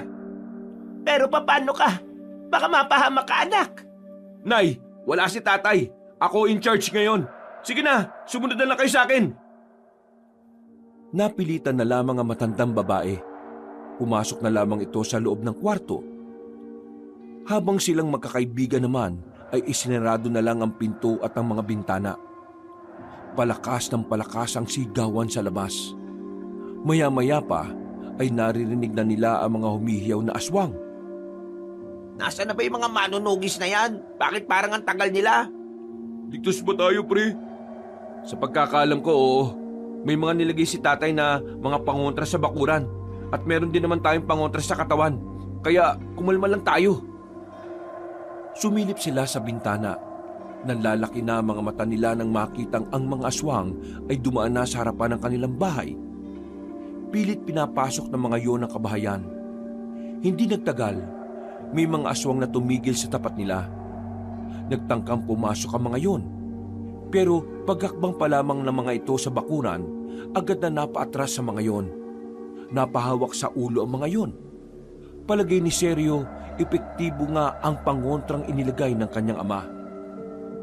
Lahat ng makikita natin ay papaslangin natin. Tandaan nyo, pinaslang nila ang ating prinsesa. Pinaslang nila ang anak ko. Hanapin nyo ang mag-inang yon. Kapag nakita nyo sila, dalhin nyo sa akin at ako mismo ang pupugot sa ulo nila. Narinig nilang sinabi yon ng isang matandang lalaki sa labas. Napatago na lamang silang tatlo at hindi na muna sumilip. Sa puntong yon, ramdam na ramdam ni Sergio ang kaba na nananalaytay sa kanyang ugat. Duda niya na ang matandang yun ay ang hari ng mga aswang. Kahit na hindi naman reliyosong tao si Sergio, makailang ulit siyang nagdasal na sana walang aswang na makapasok sa kanilang bakuran. Pre, ayaw nilang umalis sa tapat. Nandiyan pa rin ba yung matanda? Wala na. Pero yung mga kanina, nandyan pa rin. Parang mga tanga pinipilit pa. Teka, Hindi kaya hinahanap nila kung saan nakalagay yung mga pangontra? Patay na. Hindi nila pwedeng malaman kung saan nilagay yun ni tatay. Baka alisin nila. Kung harapin na lang kaya natin sila. Bah, tapang mo ha. Pero katangahan yun. Alam mo marami sila sa labas eh. Hindi tayo pwedeng lumabas dito. Kapag nalaman nilang may tao rito, mas lalo silang magpupursige makapasok. Nang muling sumilip si Sergio, nakita niyang nasa loob na ng bakuran nila ang mga aswang. Natanggal na ng mga yun ng ubos na kandila na nagsisilbing pangontra sana ng kanilang bahay. Umanda kayo, nasa bakuran na sila. Huwag kayong maingay. Nararamdaman nila ang bawat takbang ng mga aswang. Hanggang sa naramdaman na lang nilang nasa harapan na ito ng pinto. Agad silang umatras. Pumwesto sila sa pinto ng silid ni Aling Paring. Maigpit ang hawak ni Sergio sa itak. Tagaktak ang pawis ng binata ng dahil sa kaba. Pero kailangan niya maging matapang sa mga sandaling ito. Hindi nagtagal, nawasak na mga aswang ang pagkakasara ng pintuan. Bumungad ang mga pangit na nilalang sa labas. Agad na pumasok ang mga yon. Subukan niyo lumapit! Mapapatay ko kayo! Lumundag ang isang aswang. Tinagayo ni Sergio pero hindi niya tinamaan dahil sa kalamyaan niya. Nang hinawakan siya ng aswang na yon, bigla na lang itong umiwas sa kanya. Mga kumag! May pulseras kami oh! Nagulat na lamang ang tatlong binata nang humaba ang dila ng mga aswang. Pinigtal ng mga dilang ito ang suot-suot nilang pulseras. Dahil dito, tuluyan na silang nawalan ng proteksyon. Sira ulo mo kasi. Bakit mo kasi sinabi may pangontra na tayo? Akong bala, sa likod lang kayo. Humarang si Sergio sa dalawa niyang kaibigan. Inamba nito ang hawak-hawak ng itak. Nang umatake ang isang aswang, ay kagad niya itong tinaga. Malamya pa rin ang pagkakahato niya dahil sa kaba. Nang makita niyang lulusob na ng sabay-sabay ang mga yon, bigla na lamang dumating si Mang Eusebio. May dala-dala itong katana. Napanganga silang tatlo nang makita nila kung papaano kinalaban ng kanyang ama ang mga aswang. Kitang-kita ang pagiging bihasa na matandang lalaki. Ayos lang ba kayo? Oo, ayos lang kami. Nasaan ang nanay mo? Nasa loob po. Paano nakapasok ang mga yan? Pinigtal nila ang pulseras namin. Inalis naman nila yung mga upos ng kandila na nilagay mo sa bakuran natin. Huwag kayong mag-alala. Nandito na ang mga manunugis. Tay, nandito rin kanina yung hari ng mga aswang. Narinig naming hinahanap nila kami ni nanay. Kinutok na nila si Aling Paring sa loob. Takot na takot ang matandang babae. Naiiyak na ito dahil sa mga nangyayari. Sumama kayo sa akin. Dadaling ko kayo sa kampo namin. Doon din dadalhin lahat ng pamilya ng mga manunugis. Bilis! Bilis! Tito, paano naman yung mga pamilya namin? Ganito na lang. Kapag natid na natin si Paring sa kampo, sasama kayo sa akin ulit para puntahan naman ang pamilya ninyo. Babalik pa kayo? Diyos ko naman. Kailangan nandito pa ang mga aswang. Magiging maayos lang kami, Nay. Magtiwala lang kayo kay tatay. Hindi na sila nagtagal sa bahay na yon. Bago sila umalis, dumakot pa ng 5 Shanghai sa lamesa si Abong. Habang naglalakad sila patungo sa kampo, kitang-kita nila ang mga nagkakagulong manunugis at aswang. Tay, kailangan kanila rito. Mas maganda sigurong kami na lang ang maghatid kay nanay. Sigurado ka bang kakayanin niya? Kailangan namin kayanin, Tay. Sa ngayon, hindi pwedeng kami ang dapat mong unahin. Mas kailangan ka ng mga tao. Sige, aasahan kita. Mag-iingat kayo. Mag-iingat kayo, Eusebio. Isang pagtangon na lang ang naitugo ng matandang si Eusebio. Pero sa oras na yon, hindi magiging madali para kina Sergio ang magiging kapalaran nila. Dahil sa kanilang daraanan, meron palang naghihintay na aswang. Napatago sila sa gilid nang makarating na sila sa daanan na walang katao-tao. Narinig kasi nilang may umaangil na aswang doon. Kapag nasiguro kong isang aswang lang ang nandito, papatayin ko na lang. Sigurado ka ba? Ang lamihangan ng mga taga mo kanina. Kanina yun. Malakas na loob ko ngayon. Maya-maya pa, nakita na rin nilang lumabas ang naririnig nilang aswang. Isa itong matandang babae. Mukhang katatapos lang makapagpalit ng anyo. Tumingin-tingin muna si Seryo sa gilid. Wala siyang nakikitang ibang aswang. Kaya naman lumabas na siya kagad para harapin ang matandang aswang na yon. Lumusob agad sa kanya ang matanda. Huminga siya ng malalim. At sa wakas, may lakas na ang paghataw niya ng itak. Tinamaan ang matandang aswang sa liig at agad namang itong namatay. Magdidiwang na sana si Seryo, kaso ang hindi niya alam, may mga nakatagong aswang pala sa itaas na mga puno. Takbo! Agad na inalalayan ni Abong at Rene ang matandang si Paring. Habang si Seryo naman ay nagpahuli sa pagtakbo para bugawin ang mga aswang na humahabol sa kanila. Hindi na nakatiis pa si Abong. Pinasan na nito sa likod ang ina ni Seryo. Nalagpasan naman na nila ang mga aswang. Ang kaso nga lang, pagdating nila sa kanto, meron din palang mga nag-aabang doon. Nawiwindang si Seryo kasi ganun karami ang mga aswang na nagpunta sa baryo nila. Patay na! Nakapalibot na silang lahat sa atin! Akong bala, dikit-dikit lang tayo. Mabuti na lang, biglang dumating ang iba pang manunugis. Pinagtititira ng palaso ang mga yon. Agad naman bumulagta ang mga aswang. Nakahinga sila ng maluwag. Buong akala nila ay magiging hapunan na sila ng mga halimaw na nilalang. Kinuha sila ng mga manunugis at dinala sa kampo. Pero umalis din ang mga binata roon at iniwan si Aling Paring. Sa puntong ito, meron na rin daladalang itak si Rene at Abong. Handa na sila makipaglaban kahit na mas pinangungunahan na sila ng kaba. Kakayanin ba natin to?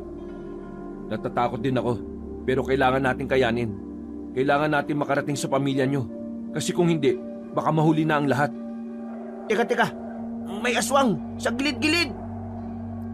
Natumba pa sila sa gilid nang magmadali silang magtago. Dahil doon ay nakalika sila ng ingay. Dahilan para matuon ang atensyon ng aswang na naglalakad. Nakatakip lamang sila ng bibig ng mga sandaling yon. Kabadong malala. Namamawis na ang kanilang palad. Dumudulas na sa kamay nila ang hawak na itak. Nagulat na lamang sila nang hawiin ng aswang ang pinagtataguan nilang halaman. Mabilis silang umalis doon. Nagpunta sila sa gitna ng daan. Habang ang mga aswang naman ay tila takam na takam sa kanila. Naglalawa na ang mga laway nito sa bibig. Sabay-sabay kaya nating atakihin. Magandang ideya nga yan! Lusob! Lumapit sila sa aswang. Paghataw nila ng itak, dumulas lang yon sa kanilang kamay. Nanlalaki ang mga mata ng aswang, pero kinabahan na sila nang makita ang nakakatakot ng ngiti ng mga ito. Patay! Ayan na! Lumundag ang aswang sa kanila.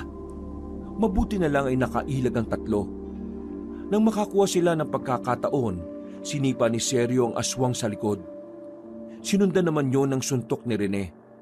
Habang si Abong naman, sinampal niya ng malakas. Nang mapansin nilang nahilo ng bahagya ang aswang, agad-agad nilang kinuha ang itak. Sa sunod na paglusob ng aswang sa kanila, dahil medyo nahihilo pa ito, nagawa na nila itong patamaan ng taga. Gumewang-gewang ang aswang, hanggang sa hindi na pinatagal pa ni Seryo ang buhay nito. Tinaga niya yon sa dibdib at sinundan pa ng taga sa leeg. Agad din namang bumagsak ang aswang. Hingal na hingal ang tatlo kahit na isang aswang lang ang nakalaban nila. Hindi rin naman yon malakas gaya ng kinakalaban nila Mang Eusebio. Nandiyan na yung iba, tago muna! Dali-dali silang tumungo sa likuran ng isang bahay na wala na ring katao-tao sa loob. Pansamantala na muna silang tumigil doon. Nagkakalat na kasi ang mga aswang sa parting yon ng kanilang lugar. Hindi pa rin ako makapaniwala na nangyayari ito. Pero mas hindi ako makapaniwala na ganun kagaling si Mang Eusebio. Kaya nga kakaiba pre. Hindi ka ba umangas tatay mo? Ang galing kaya. Malamang humanga. Yun din ang unang pagkakataon na nakita ko siyang lumaban . Ang lupit. Alam mo pre, mahal ka ng tatay mo. Hindi lang niya pinahalata sa'yo. Sana nga. Sana nga maramdaman ko na rin. Kanina pagkatapos ng laban mo, nandun siya. Ha? Anong nandun? Hindi ko nga nakita eh. Doon sa bilyaran? Nandun siya, pre. Nanood siya. Wala umpisa ng laban mo, pinanonood ka niya. Yung buko juice na binigay ko sa'yo, siya bumili nun. Ang sabi niya sa amin, painumin ka raw namin para kumalma ka. At sabi niya, ayos lang daw na natalo ka dahil nakita naman talaga niya na magaling ka at ginawa mo makakaya mo. Tama si Rene. Mahal ka ng tatay mo, pre. Hindi naman siya siguro manonood at maglala ng oras sa laban mo kung hindi ka niya mahal. Ha? Totoo ba yan? Baka tinatarantado niyo lang ako, ha? Totoo nga! Tingin mo gagawa kami ng ganitong kwento? Eh di nagalit sa amin ng tatay mo. Aminin mo na, pre. Mahal na mahal mo rin ang tatay mo. Alam mo ito, sisermonan muna kita kahit na nasa gitna tayo ng panganib. Pre, naiintindihan kita at naiintindihan ko ang tatay mo. Siguro, hindi naman talaga gusto ng tatay mo na iwanan mo ang bilyar eh. Ang gusto lang niya, unahin mong palakasin ang sarili mo. Yung kakayanin mo nang tumayo sa sarili mong mga paa. Kasi, hindi naman nabamboy na nasa tabi natin ng tatay natin eh, para protekta ng pamilya natin. Siguro, gusto lang niyang matuto ka sa buhay. Para kung sakaling wala na siya, ikaw ang puprotekta sa nanay mo. Oo na, oo na. Gagi, huwag ka namang sumigaw. Oo na. Tama naman ang lahat ng sinabi niyo eh. Naiinis lang ako. Kasi kung kailan naiintindihan ko ng lahat, nasa ganitong sitwasyon tayo. Kaya nga dapat makaligtas tayo rito. Kasi pagtapos nito, dapat maging maayos na kayo ni Tito. Tinakpan ni Abong ang bibig ni Seryo nang mapansin nitong may papalapit na aswang sa kinalalagyan nila. Buti na lamang ay hindi yun tumuloy. Mukhang kailangan na nating umalis dito. Pasimple silang lumabas ng kanilang pinagtataguan. Nang masiguro nilang wala ang aswang sa paligid, tinakbo na nila ang daan dahil malapit na rin naman sila sa bahay ni Abong at Rene. Magkatabi lamang din pala yun, kaya hindi na sila nahirapan. Pagdating nila roon, saktong nakita nilang isa-isa nang nagsasakayan sa truck ang pamilya ni Rene at Abong. May hawak din mahahabang baril ang tatay ng dalawa. Nakingan ng maluwag ang dalawa nang malamang nasa ligtas na kalagayan naman ang kanilang pamilya. Sumama na kayo sa kanila, pre. Paalis na ang truck. Baliw! Anong gagawin mo dito? Sumama ka na rin sa amin. Oo nga, umalis na tayo rito.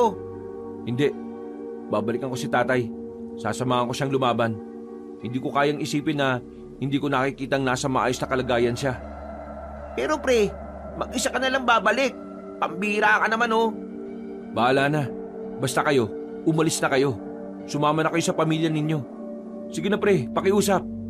Rene, paalis na sila oh. Pre, mag-ingat ka ha. Pangako mo, mabubuhay ka ha.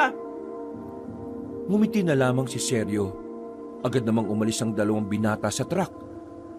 Sandaling nakipag-usap si Rene at Abong sa pamilya nila.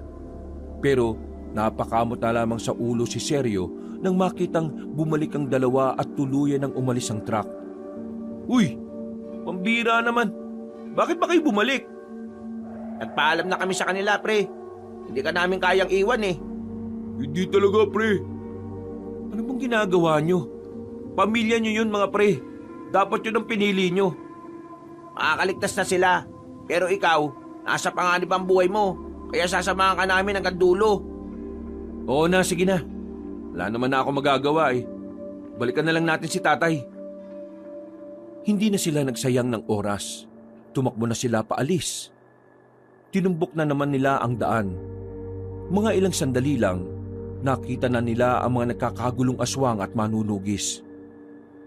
Nasilayan din nila ang mga nakahandusay na katawan sa lapag. Mga bangkay ng aswang, pati na rin ang pinaghalong manunugis at ilang sibilyan. Grabe ang ginawa nila! Noong mga sandaling yon, tila nakaramdam ng konsensya ang binatang si Seryo. Pakiramdam niya, kaya namatay ang mga kalugar nila ay dahil sa pagpaslang niya sa prinsesa ng mga aswang. Napatulala na lamang siya. Buti na lamang ay agad siyang tinapik ni Rene sa balikat. Uy, hindi mo kasalanan ng mga nangyayari ngayon no. Alam kong yun ang iniisip mo. Kalma ka lang. Wala kang ginawang mali. Kahit ako, poprotektahan ko rin ang nanay ko sa ganong sitwasyon. Giraffe, pre! Uy, sa likod! Tinulak ni Abong ang dalawa nang makitang may aswang na papalapit. Mabilis ito kumpara sa mga naunang aswang na nakalaban nila. Pero ang maganda sa nangyari, nagawang salagin ni Abong ang kalmot ng aswang gamit ang itak. Mga pre, focus tayo. Nandito tayo sa parting maraming aswang. Sige, copy! Hinarap nilang tatlo ang aswang na yon. Agad naman nila itong napaslang. Pero bigla na lang may mga dumating na mga tatlong aswang. Itsura pa lang ng mga yon, alam na nilang mas mababangis ito. Pero sa pagkakataong ito, buong-buo na ang kanilang loob. Desidido na silang isugal ang kanilang buhay para lamang matalo mga aswang. Nagsimula ang laban. Maging sila ay kinakaya rin nilang tapatan ng mga aswang kahit na wala naman silang karanasan. Marahil sa mga sandaling ito, nagsisilbi nilang lakas ang konsepto ng kapayapaan. Na kahit hindi nila alam ang kahantungan ng oras na yon, patuloy nilang hinahataw at winawasiwas ang kanilang mga sandata. Kaya pa mga tol? Kayang-kaya pa! Malayo to sa bituka, pre! Sa akin malapit, pero malaga, malayo sa mukha ko. Nagdikitan silang tatlo. Dadalawang aswang na lamang ang kanilang kalaban sa mga pagkakataong ito. Mabubuhayan na sana sila ng loob, ang kaso nga lang may mga dumating na naman panibago. Walang yung mga aswang to. Habang nababawasan, lalong dumadami. Kailangan natin kasing mas bilisan ang pagpaslang sa kanila para makausad kagad tayo. Maipon sila ng maipon kapag mabagal tayo eh. Kaya pa to! Kakayanin natin. Kakayanin natin to. Napalingon sila sa gilid. Tila nagningning ang pag-asa sa kanilang kalooban nang makita nila si Mang Eusebio.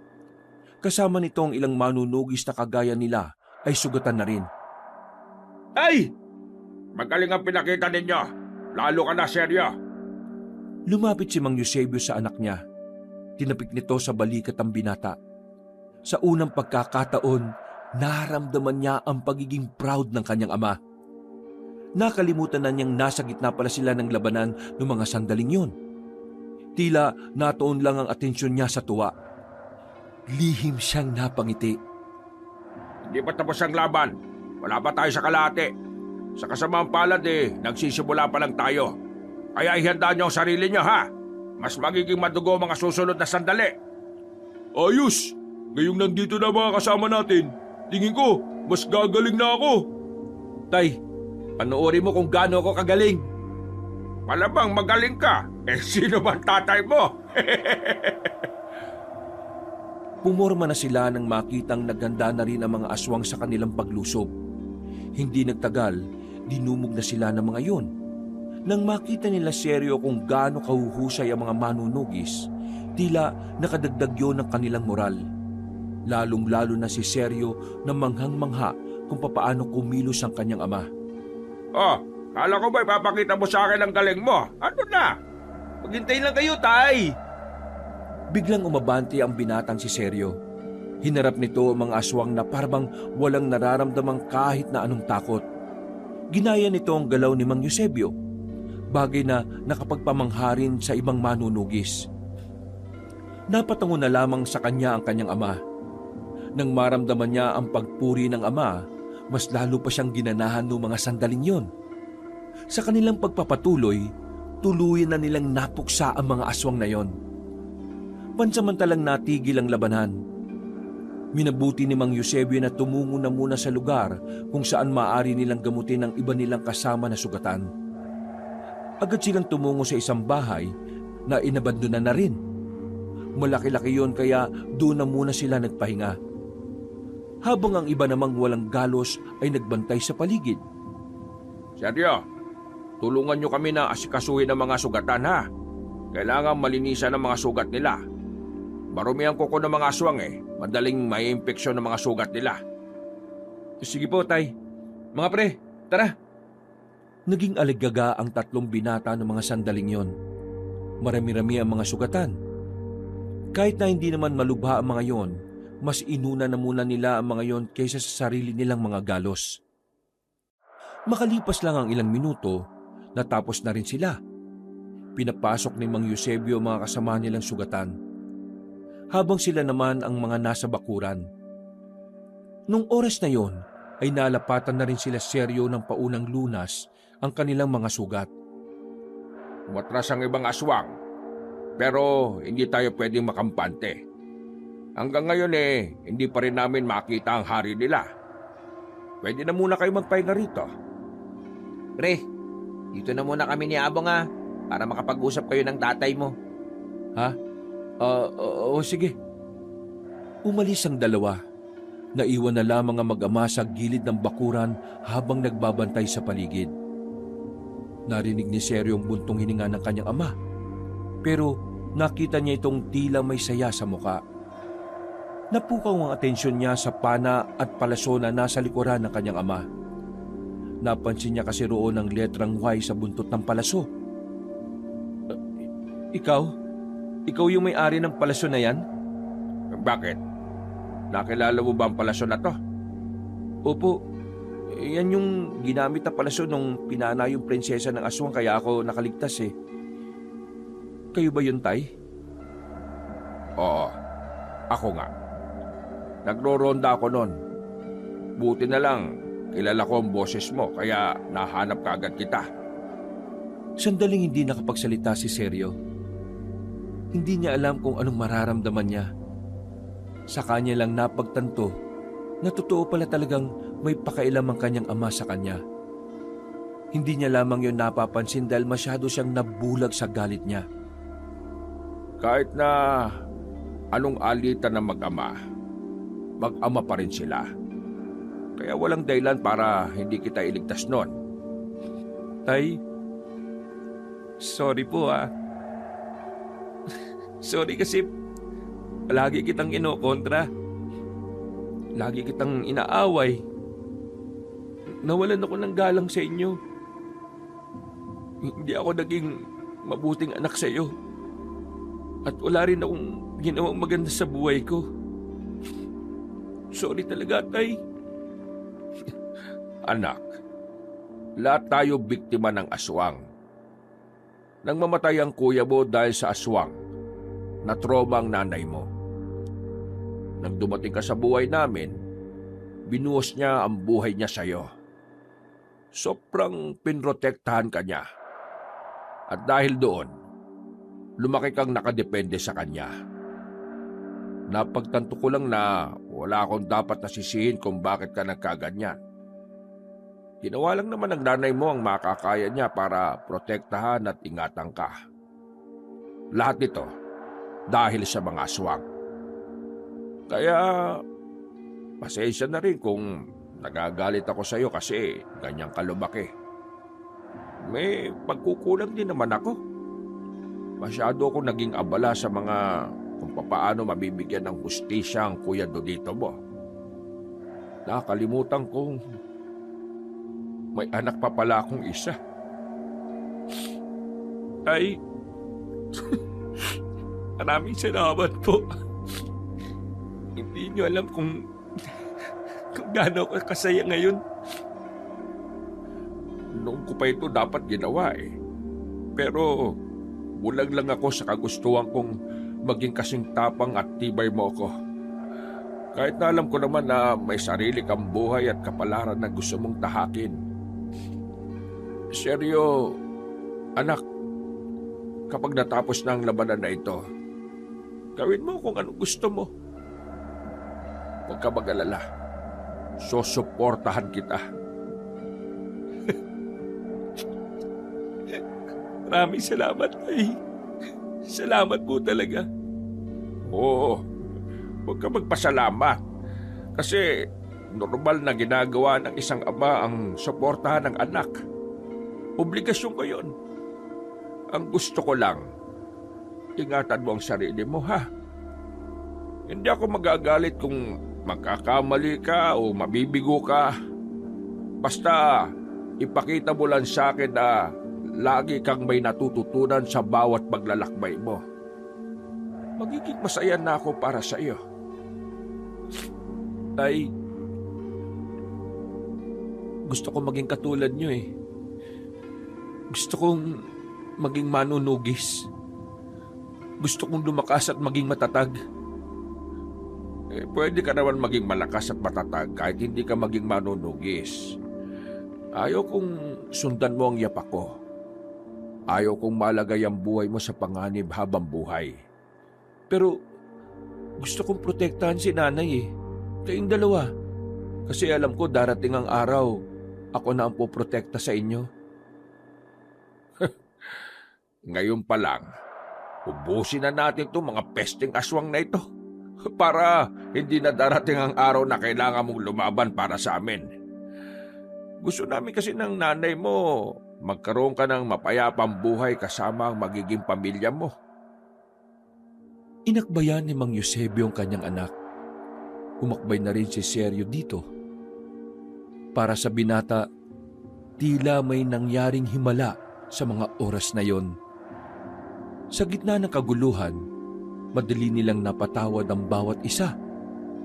Bagay na mas lalong nagpapagaan sa kalooban ni Sergio.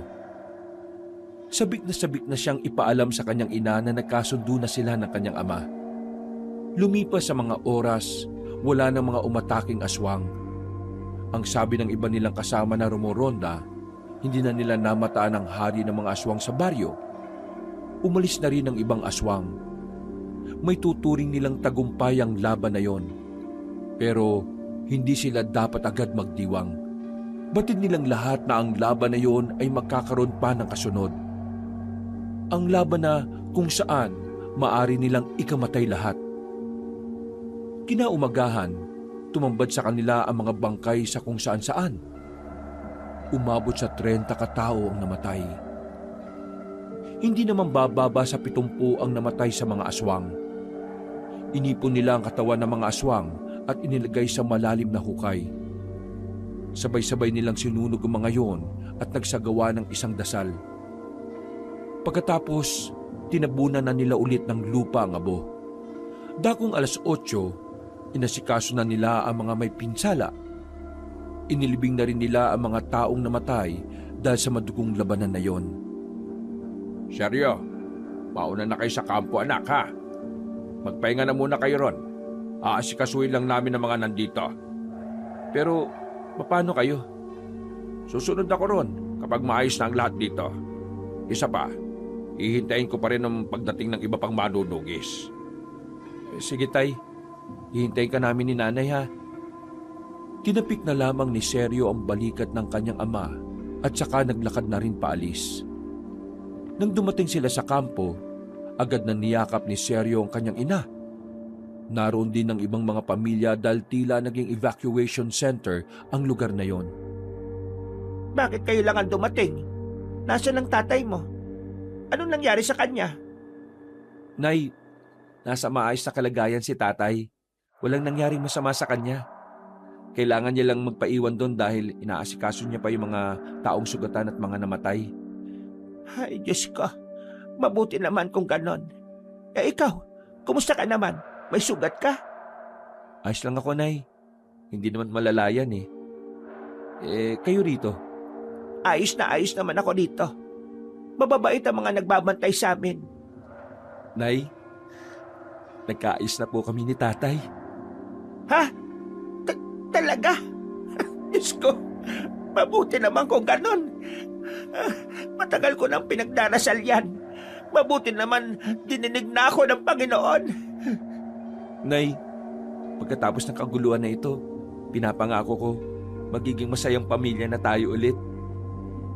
Muling nagyakapan ng mag-ina. Nilulubos na ni Sergio ang pagkakataong yon dahil wala silang ideya kung anong mangyayari kinagabihan. Matapos ang pag-uusap nilang mag-ina, hinanap naman niya si Rene at Abong. Saktong katatapos lang ng mga yon na dalawin din ng kanilang mga pamilya. Oh, kumusta sila? Okay naman. Mabuti na lang talaga. Nagamit ng kakilala nila yung truck para makaalis sila kaagad. Sila tatay naman, ayos lang din. Pero si Tio, na high blood yata. Ayun, inaasikaso siya ng mga manggagamot.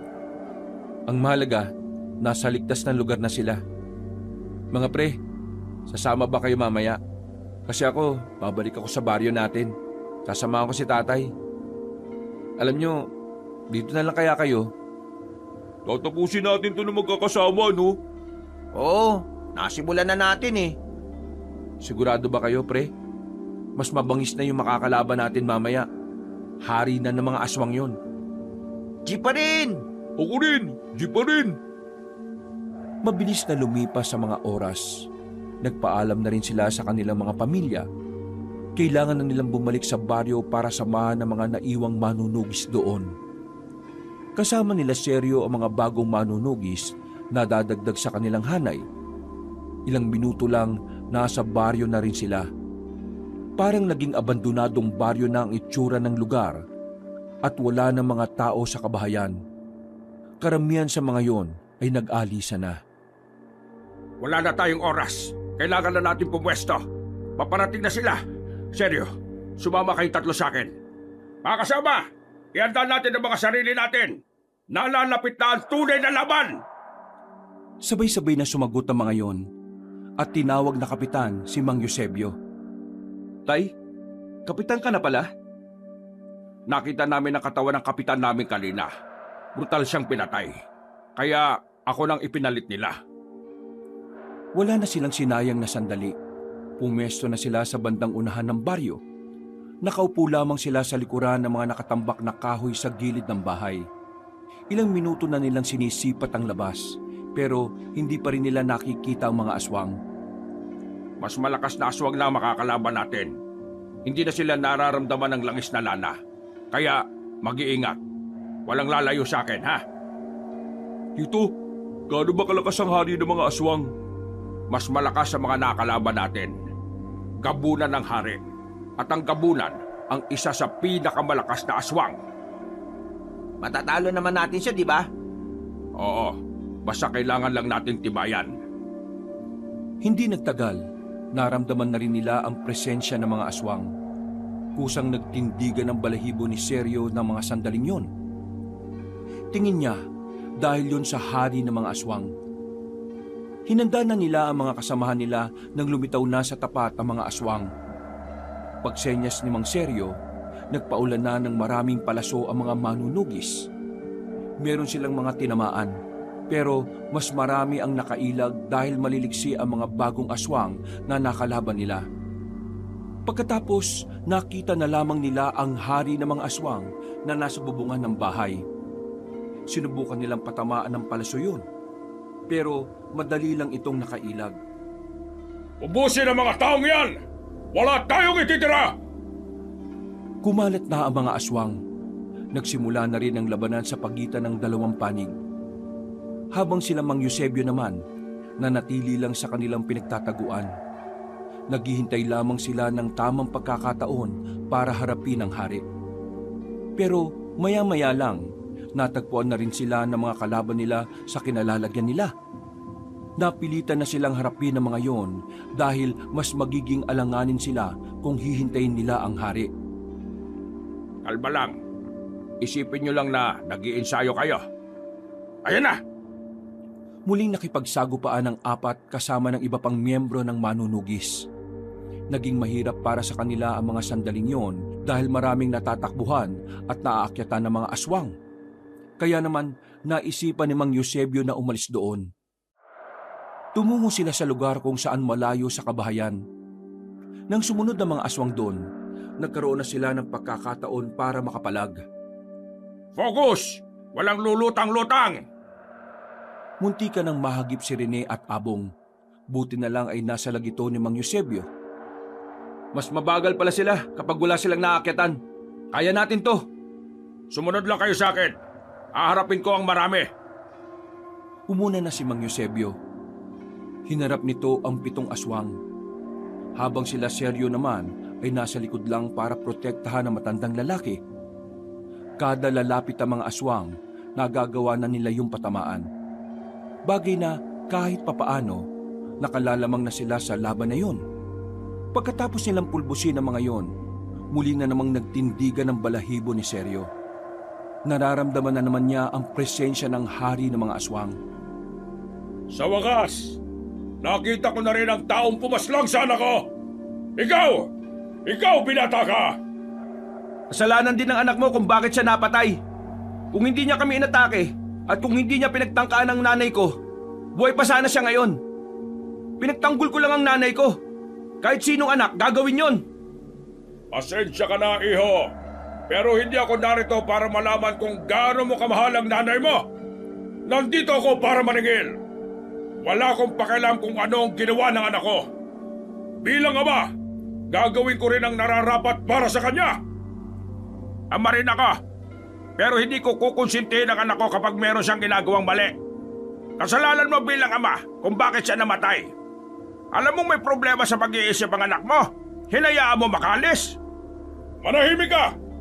Ngayong gabi, ipaparamdam ko rin sa iyo kung ano ang pakiramdam ng nawala ng anak. Sa sinabing yon ng Haring Aswang, tila nakaramdam ng kaba si Mang Eusebio. Alam na nito na ang unang pupuntirehin ay si Seryo. Seryo, alerto ka ha? Nagulat na lamang sila nang biglang gumapang ng mabilis patungo sa kanila ang Haring Aswang. Pero ang mas ikinagulat nila ay meron pa itong gamit na patalim. Isang mahabang espada na bungi-bungi ang talim. Agad na humarang si Mang Eusebio at nasalag nito ang espada ng aswang. Hindi naman nagsayang ng pagkakataon si Seryo. Sinubukan niya itong hatawin, pero mabilis itong nakalayo. Nakakalimutan kong sabihin. Kaya marunong akong gumamit ng espada ay dahil dati rin akong manunugis. Muli itong lumusob sa kanilang apat. Tinamaan ng Haring Aswang si Rene. Nadaplisan ito sa hita. Dahilan para agad na matumba ang binata. Sinunod naman ito si Abong. Tinaga ito sa bandang binti. At kahit daplis lang yon, hindi na ito makabangon pa. Mga epal, wala namang mga silbi. Kayo mag-ama, kayo ang gusto ko makaharap. Pero mas gusto kitang patayin, iho! Naunang umatake si Mang Eusebio. Sumunod naman si Seryo. Dalawa na silang nakikipagsabayan sa hari. Dahil higit na may karanasan si Mang Eusebio sa paghawak ng sandata, nagawa niyang tamaan ng aswang sa muka. Tuluyan na itong nagalit. Binitiwan nito ang patalim. At kalaunan, lumabas na rin ang tunay nitong kulay. Napanganga si Seryo sa nakita niyang pagpapalit anyo ng matanda. Seryo! Hinila siya ng kanyang ama. Muntikan na kasi siyang tamaan ng malakas na suntok ng Haring Aswang. Sa lakas ng suntok ay naramdaman pa ni Seryo ang malakas na hangin. Sakaling tinamaan siya, maaaring nabasag ang kanyang muka. Anak, huwag ka matatakot! Nilakasan ni Seryo ang kanyang loob. Muli siyang nakipagsabayan sa matandang aswang. Pero sa pagkakataong yon, tinamaan na ang kanyang ama. Tumilapon ito patungo sa gilid, habang siya na lang ang natitirang nakatindig sa kanilang apat. Marahang napapaatras si Seryo, habang ang aswang naman na sa harapan niya ay tumatawa na parabang nababaliw. Batid ni Seryo na maaring yun na ang kanyang katapusan. Hindi rin niya sigurado kung kakayanin pa ng kanyang ama na makatayo. Kaya naman sarili na lamang niya ang pwede niyang asahan. Tumigil sa paglalakad si Seryo. Ipinagtaka naman ito ng Haring Aswang. Hinawakan niya ng maigpit ang kanyang hawak na itak. Matapos huminga ng malalim, sinubukan niyang lumusob. Pinagtatataga niya ang aswang sa harapan niya. Pero walang kahirap-hirap lang itong naiilaga na matandang aswang. Hindi ako natatakot sa iyo! Hindi! Biglang nahawakan ng Haring Aswang ang kanyang braso. Hinila siya palapit at nadakpa nito ang leeg niya. Binalibag siya nito sa lapag. Buti na lang ay lupa ang kinatatayuan nila, kaya kahit na papaano hindi malubha ang tinamo ng katawan niya. Pero hindi pa man siya nakakabangon, umibabaw sa kanya ang matandang aswang. Sinampal siya ng malakas sa muka. Paulit-ulit yon, hanggang sa mamanhid na ang pisngi niya. Anong akala mo? Papaslangin kita kagad? Hindi! Pahihirapan muna kita para mapanood ng ama mo kung paanong unti-unti kang mamatay! Kinalmot ng aswang ang kanyang hita. Ilang beses yung ginawa sa kanya hanggang sa mapasigaw na siya sa sobrang sakit. Ano? Masakit ba? Hoy! Kapitan ng manunugis! Ano ang pakiramdam? Palagya ka! Tigilan mo siya! Sinubukan makabangon ni Mang Eusebio pero nanghihina na ang tuhod nito. Si Rene at Abong naman sinubukan ding makalapit pero bumagsak lang sila ulit. Huwag ka mag-alala. Hindi naman agad mamamatay itong anak mo eh. May oras ka pa para makapagpaalam sa taong ito. Kabilang hita naman ang pinagkakakalmot na matandang aswang. Kahit anong gawin mo sa akin, hindi na may babalik ang buhay ng anak mong praning! Kahit patayin mo ako, patayin na rin ang anak mo! Anong sinabi mo, ha? Humaba ng triple ang kuko ng haring aswang. Akmang itatarak na nito yon kay Sergio pero nakadukot ng palaso si Mang Eusebio. Tinira niya ng palaso ang batok ng aswang. Dahil dito, natigilan ito sa plano nitong gawin. Hindi inaasahan ng haring aswang na mangyayari yon. Kaya nanlalaki ang mga mata nitong lumingon kay Mang Eusebio. Haring aswang ka lang, pero walang espesyal sa'yo para matakot kami sa'yo. Malakas ka lang pero wala kang isip. Seryo anak, gawin mo na! Buong puwersang kinuha ni Sergio ang itak niya sa gilid. Sinubukan niyang bumangon at kahit na mahapdi ang kanyang dalawang hita, binuhos niya ang lahat ng natitira niyang lakas. Itinarak niya ang itak sa mismong ulo ng kalaban nila. Sa isang iglap lang, napatay na ng binata ang hari ng mga aswang. Hindi na alam ni Sergio kung ano ang mga sumunod na nangyari. Tuluyan na siyang nawala ng malay. Basta nang magising siya, maliwanag na ang paligid. Nasa gilid na niya ang kanyang ama at ina. Sa kabilang kama naman, nakaupo si Rene at Abong na may mga benda na rin sa binti at hita. Niyakap siya ng maigpit ng kanyang ina. Sobrang nag-aalala ito para sa kanya. Pero noong mga sandaling yon, labis ang saya ni Sergio nang malamang natalo na nga nila ang mga aswang. Dahil sa kanilang tagumpay, muling nagbalikan ng mga tao sa baryo. Marami man ang buhay na nawala, tinanggap na lamang nila yon. Dahil ang mahalaga na lamang para sa lahat ay makakapagsimula na rin sila ng mapayapang buhay. Wala ng aswang, wala ng panganib. Samantala, mula noon ay naging mas maganda naman ang samahan ni Mang Eusebio at Sergio. Sa katunayan, ang ama pa nga ng binata ang nag-uudyok na sumali sa mga paligsahan ng bilyar ang anak. Naging magkasundo na silang mag-ama. Masaya na ulit ang kanilang pamilya. Wala nang mahihiling pa ang binata kundi ang manatiling maligaya ang pamilya niya. Hindi man niya tinahak ang landas ng kanyang ama. Ang importante sa kanya ay magkakasama silang masaya. Isang taon na rin ang nakalipas matapos ang madugong labanan. Wala nang lumitaw na aswang. Wala nang peligro. Ligtas nang maglakad ng mag-isa sa gabi. Dahil kahit na anong mangyari, hinding-hindi magtatagumpay ang kasamaan laban sa kabutihan. Wakas.